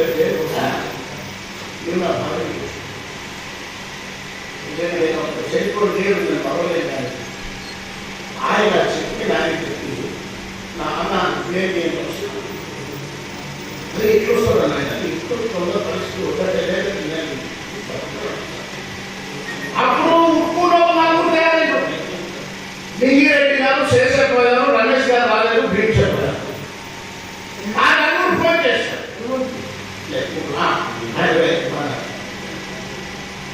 అప్పుడు ఈయన పిలిపించి ఇక్కడ పాడ కట్టి నేను కుండబెట్టా ఇక నలుగురు కంప్లీట్ కొట్టుకుంటా ఊరు తిప్పుకుంటూ వస్తే ఎవరు పురుషులు చేస్తలేరు. అది కావాలంటే ప్రశ్న వస్తుంటాయి. ఇప్పుడు రీచ్ ఎట్లా ఉంది కదా, అక్కడ దాన్ని సవారి పెట్టి పక్కన అప్పుడు ముస్లిం వాళ్ళు ఆ దుకాణంలో ఏమైనా జనరల్ చేత రోజు చెప్తున్నారు. రాజశేఖర్ మా ఇందిరాగాంధీ మేము చెప్పాం, మా ఇందిరాగాంధీ తిరుగుతున్నాం చెప్తే అప్పుడు సీఏ వచ్చుకున్నారు. తీసుకొని పోయి పోలీసు పెడితే ఆవిడ వ్యక్తిని రాజశేఖర్ ఆయన ఆయన చెప్తారు మంచి మంచి కూలీ తెచ్చి చేశారు. అప్పుడు జైలు కూడా కట్టిన అదే చేయండి, ఆయన చేయండి. ఉదయం పోయినా కోర్టులో నిలబెట్టి ఇది ఇప్పుడు ఈ రోజే జడ్జిమెంట్ చూస్తాను. జడ్జిమెంట్ కోర్టు దాని కాకుండా అది జడ్జిమెంట్ కోర్టుని ప్రజాస్వామ్యం రక్షించాలి, ఇంద్రాగాంధీ చేతితో హత్య కాబట్టి ప్రజాస్వామ్యాన్ని రక్షించాలని చెప్పి మేము నిరాదరిస్తున్నాం. తీసుకుంటే ఎగ్జాంపుల్ చెప్పారు, చూడండి మీకు లైఫ్ ఇంప్రిజన్మెంట్ ఇస్తాను. మీరు తప్పు చేస్తారంటే అరే మీ కోర్టు హైకోర్టు తీర్పునే కాలరాసిన తర్వాత మీరే విషయం ఆయన ఉరిశించారు, ఏమి ఇష్టం రాశారు. జైలు పంపించారు. మనుషులు రాసిచ్చిన పెట్టారు. మేము ప్రజాస్వామ్య పరిరక్షణ కోసం ఏమిటైనా సిద్ధంగా ఉన్నామని చెప్పేసి మళ్ళీ పంపించారు. మరుసటి రోజు పిలిచి మీకు 1 సంవత్సరం కఠిన కాలంగా శిక్ష విధిస్తున్నాను. జైలు వండుకొని చూపెట్టిన భారత్ మాతాకి చూపెట్టి బయట వేయవచ్చు, బయట అంతా ఉంటుంది. నిజంగా దాని ప్రకారం లోపల చేయాలన్నా ఇక్కడ నారాయణపేట వాడు పూర్తి తీసుకొని పోవాలని ఆయన మేము వేడి చేసుకోవడం వస్తాము. మా మార్కెట్ కోసం ఎవరు చూసుకున్నాడు ఆయన చివరికి వేడి చేసుకున్న బస్ నిజంగా బయటకు బయట జైలు ఆశ్చర్యపోతారు. జైల్లో దంపుడు బియ్యం ఏదైతే ఇక భూముల కొట్టు మా మామిడికి ఇంత గంపెట్టి తినాలి. ఇక మేమందరం కూడా 2 ముద్దలు ఆయన వేయాలి. కొందరు బట్టలు అన్ని ఇచ్చిన మొత్తాలు కూడా పెట్టకున్నారు. ఆ బట్టలు ఇచ్చిన ఆ గొంగలు ఇచ్చిన ఇస్తే అతను తుకురాకున్న దేవుడు కనిపిస్తుంది. బట్ట మీరు చూస్తే పోయినట్టు జైలు అంటే అప్పుడు ఈ దప్పుడు బియ్యం ఒక పాట రాసి ఇది దేవుడు జైలురా నాయన, జైలులో పట్టి ఫస్ట్ ఎర్ర బియ్యం తింటి కలుపు నొప్పి కూర కలుపులో పొడి ఉంది, ఇదేమి జైలురా నాయన. డాక్టర్లు వస్తారు, జూడాకులు ఇస్తారు, వాంతి చేయిస్తారు, ఇదేమి జైలురా నాయన. పెయింటి సభ్యులు తలకు నూనెలు పైన గోమల కొట్టు వేసి మూసేస్తారు, ఇదేమి కర్మరా నాయన. అప్పుడు మనం ఏం చేస్తాం? తిండి వచ్చేస్తాం. తిండి 3 రోజులు వచ్చేస్తే కలెక్టర్ వచ్చి ఎర్ర బియ్యం స్టార్ట్ చేస్తే ఘనత మరి 6 మంది అని చెప్తున్నారు. అక్కడ నుండి చర్చలో చర్చలు కూడా నిజంటే ధైర్యం సంబంధించి వెళ్ళాలి కదా. సందర్భ నేను ఏం చేసేవాళ్ళం అంటే నేను మొత్తం అంటే నేను కమలా గారు అది చివరికి చెప్తాను, టైం చూసుకోవాలి, ఇబ్బంది లేదు. అయితే చంద్రబాబు పోయిన తర్వాత నమ్ముకున్న ముస్లిం ఖైదీ ఉన్నాడు, ఇంకేడ దవాఖాన పోయి అది పేద దవాఖాన, ఇద్దరు దవాఖాన పోయి మేము 23 అధ్యయనం ఖైదీలో ఉన్నాం. చలికాలం సీట్లు ఉన్నాయి, అసలు తక్కువ లేదు, ఏం లేదు. ఆడు మొత్తం బట్టలు మీకు మొత్తం అంతా ఉదయం గుడికి పోతే నరేంద్ర వేసుకోవచ్చు వెంటనే పట్టుకోవాలి, ఏడ్చి జైలు గ్రామాలలో వీళ్ళు ఎవరనుకున్నారా ప్రజాస్వామ్యాన్ని రక్షించడానికి వచ్చిన వీళ్ళ గిట్ట నాకు ఇచ్చే అదే కూడా కొట్టాలి వీళ్ళ కట్టాలి జైలు. మీరు ఆశ్చర్యపోతారు, వెంటనే మాకు బలకు సబ్బు జైల్లో మా పుట్టు చెప్పిన నలుగురం బ్యాగ్ దోపిడీ చేసేవాళ్ళు. వాళ్ళు ఏం చేయాలంటే ఈ కాకులో గుడ్డేసి కాకు పీకుతారు, జైల్లో కాకులో గుడ్డేసి పట్టి కాకులు పీకు. జైల్లో నిజంగా నేను ఆడ మేము ఏం చేసేవాళ్ళం అందరూ కొంత చేసి వచ్చేది కూకం చేసి తీసుకున్నాం.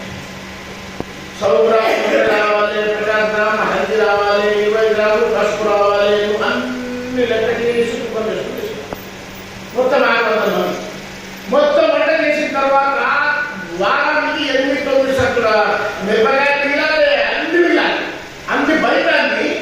ప్రతి ఆదివారం వీళ్ళ వారంలో చికెన్ మటన్ తెప్పించి అందరికీ పెట్టుకుంటుంది, దోశలు పెట్టుకుంటుంది, ఇడ్లీ పెట్టుకుంటుంది, శాఖ పెట్టుకుంటుంది. మీరు ఆశ్చర్యపోతారు. ఒక్కసారి కేవలం ఏమన్నా రాయకుంటే ఇప్పుడే జైల్లో పోతుంటే మా చేసేటప్పుడు పండగ రాత్రి పన్నెండు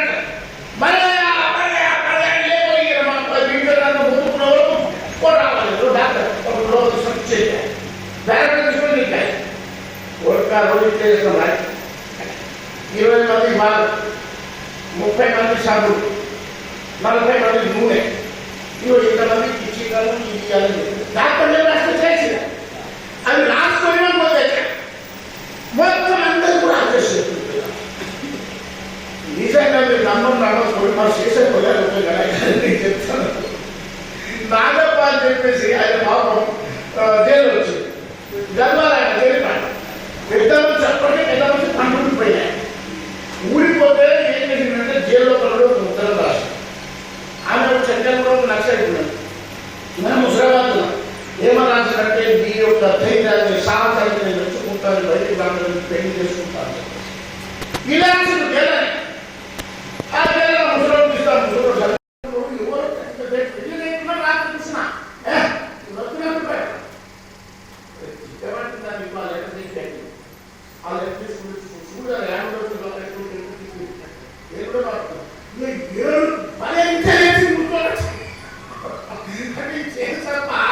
ఎంత ముసలి పండుకుంటే నోట్లో ఉన్నారు, పండుగ ఆ నోటు కూడా మీరు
వీళ్ళంతా కూడా ఎంప్లాయీ అయిపోయారు.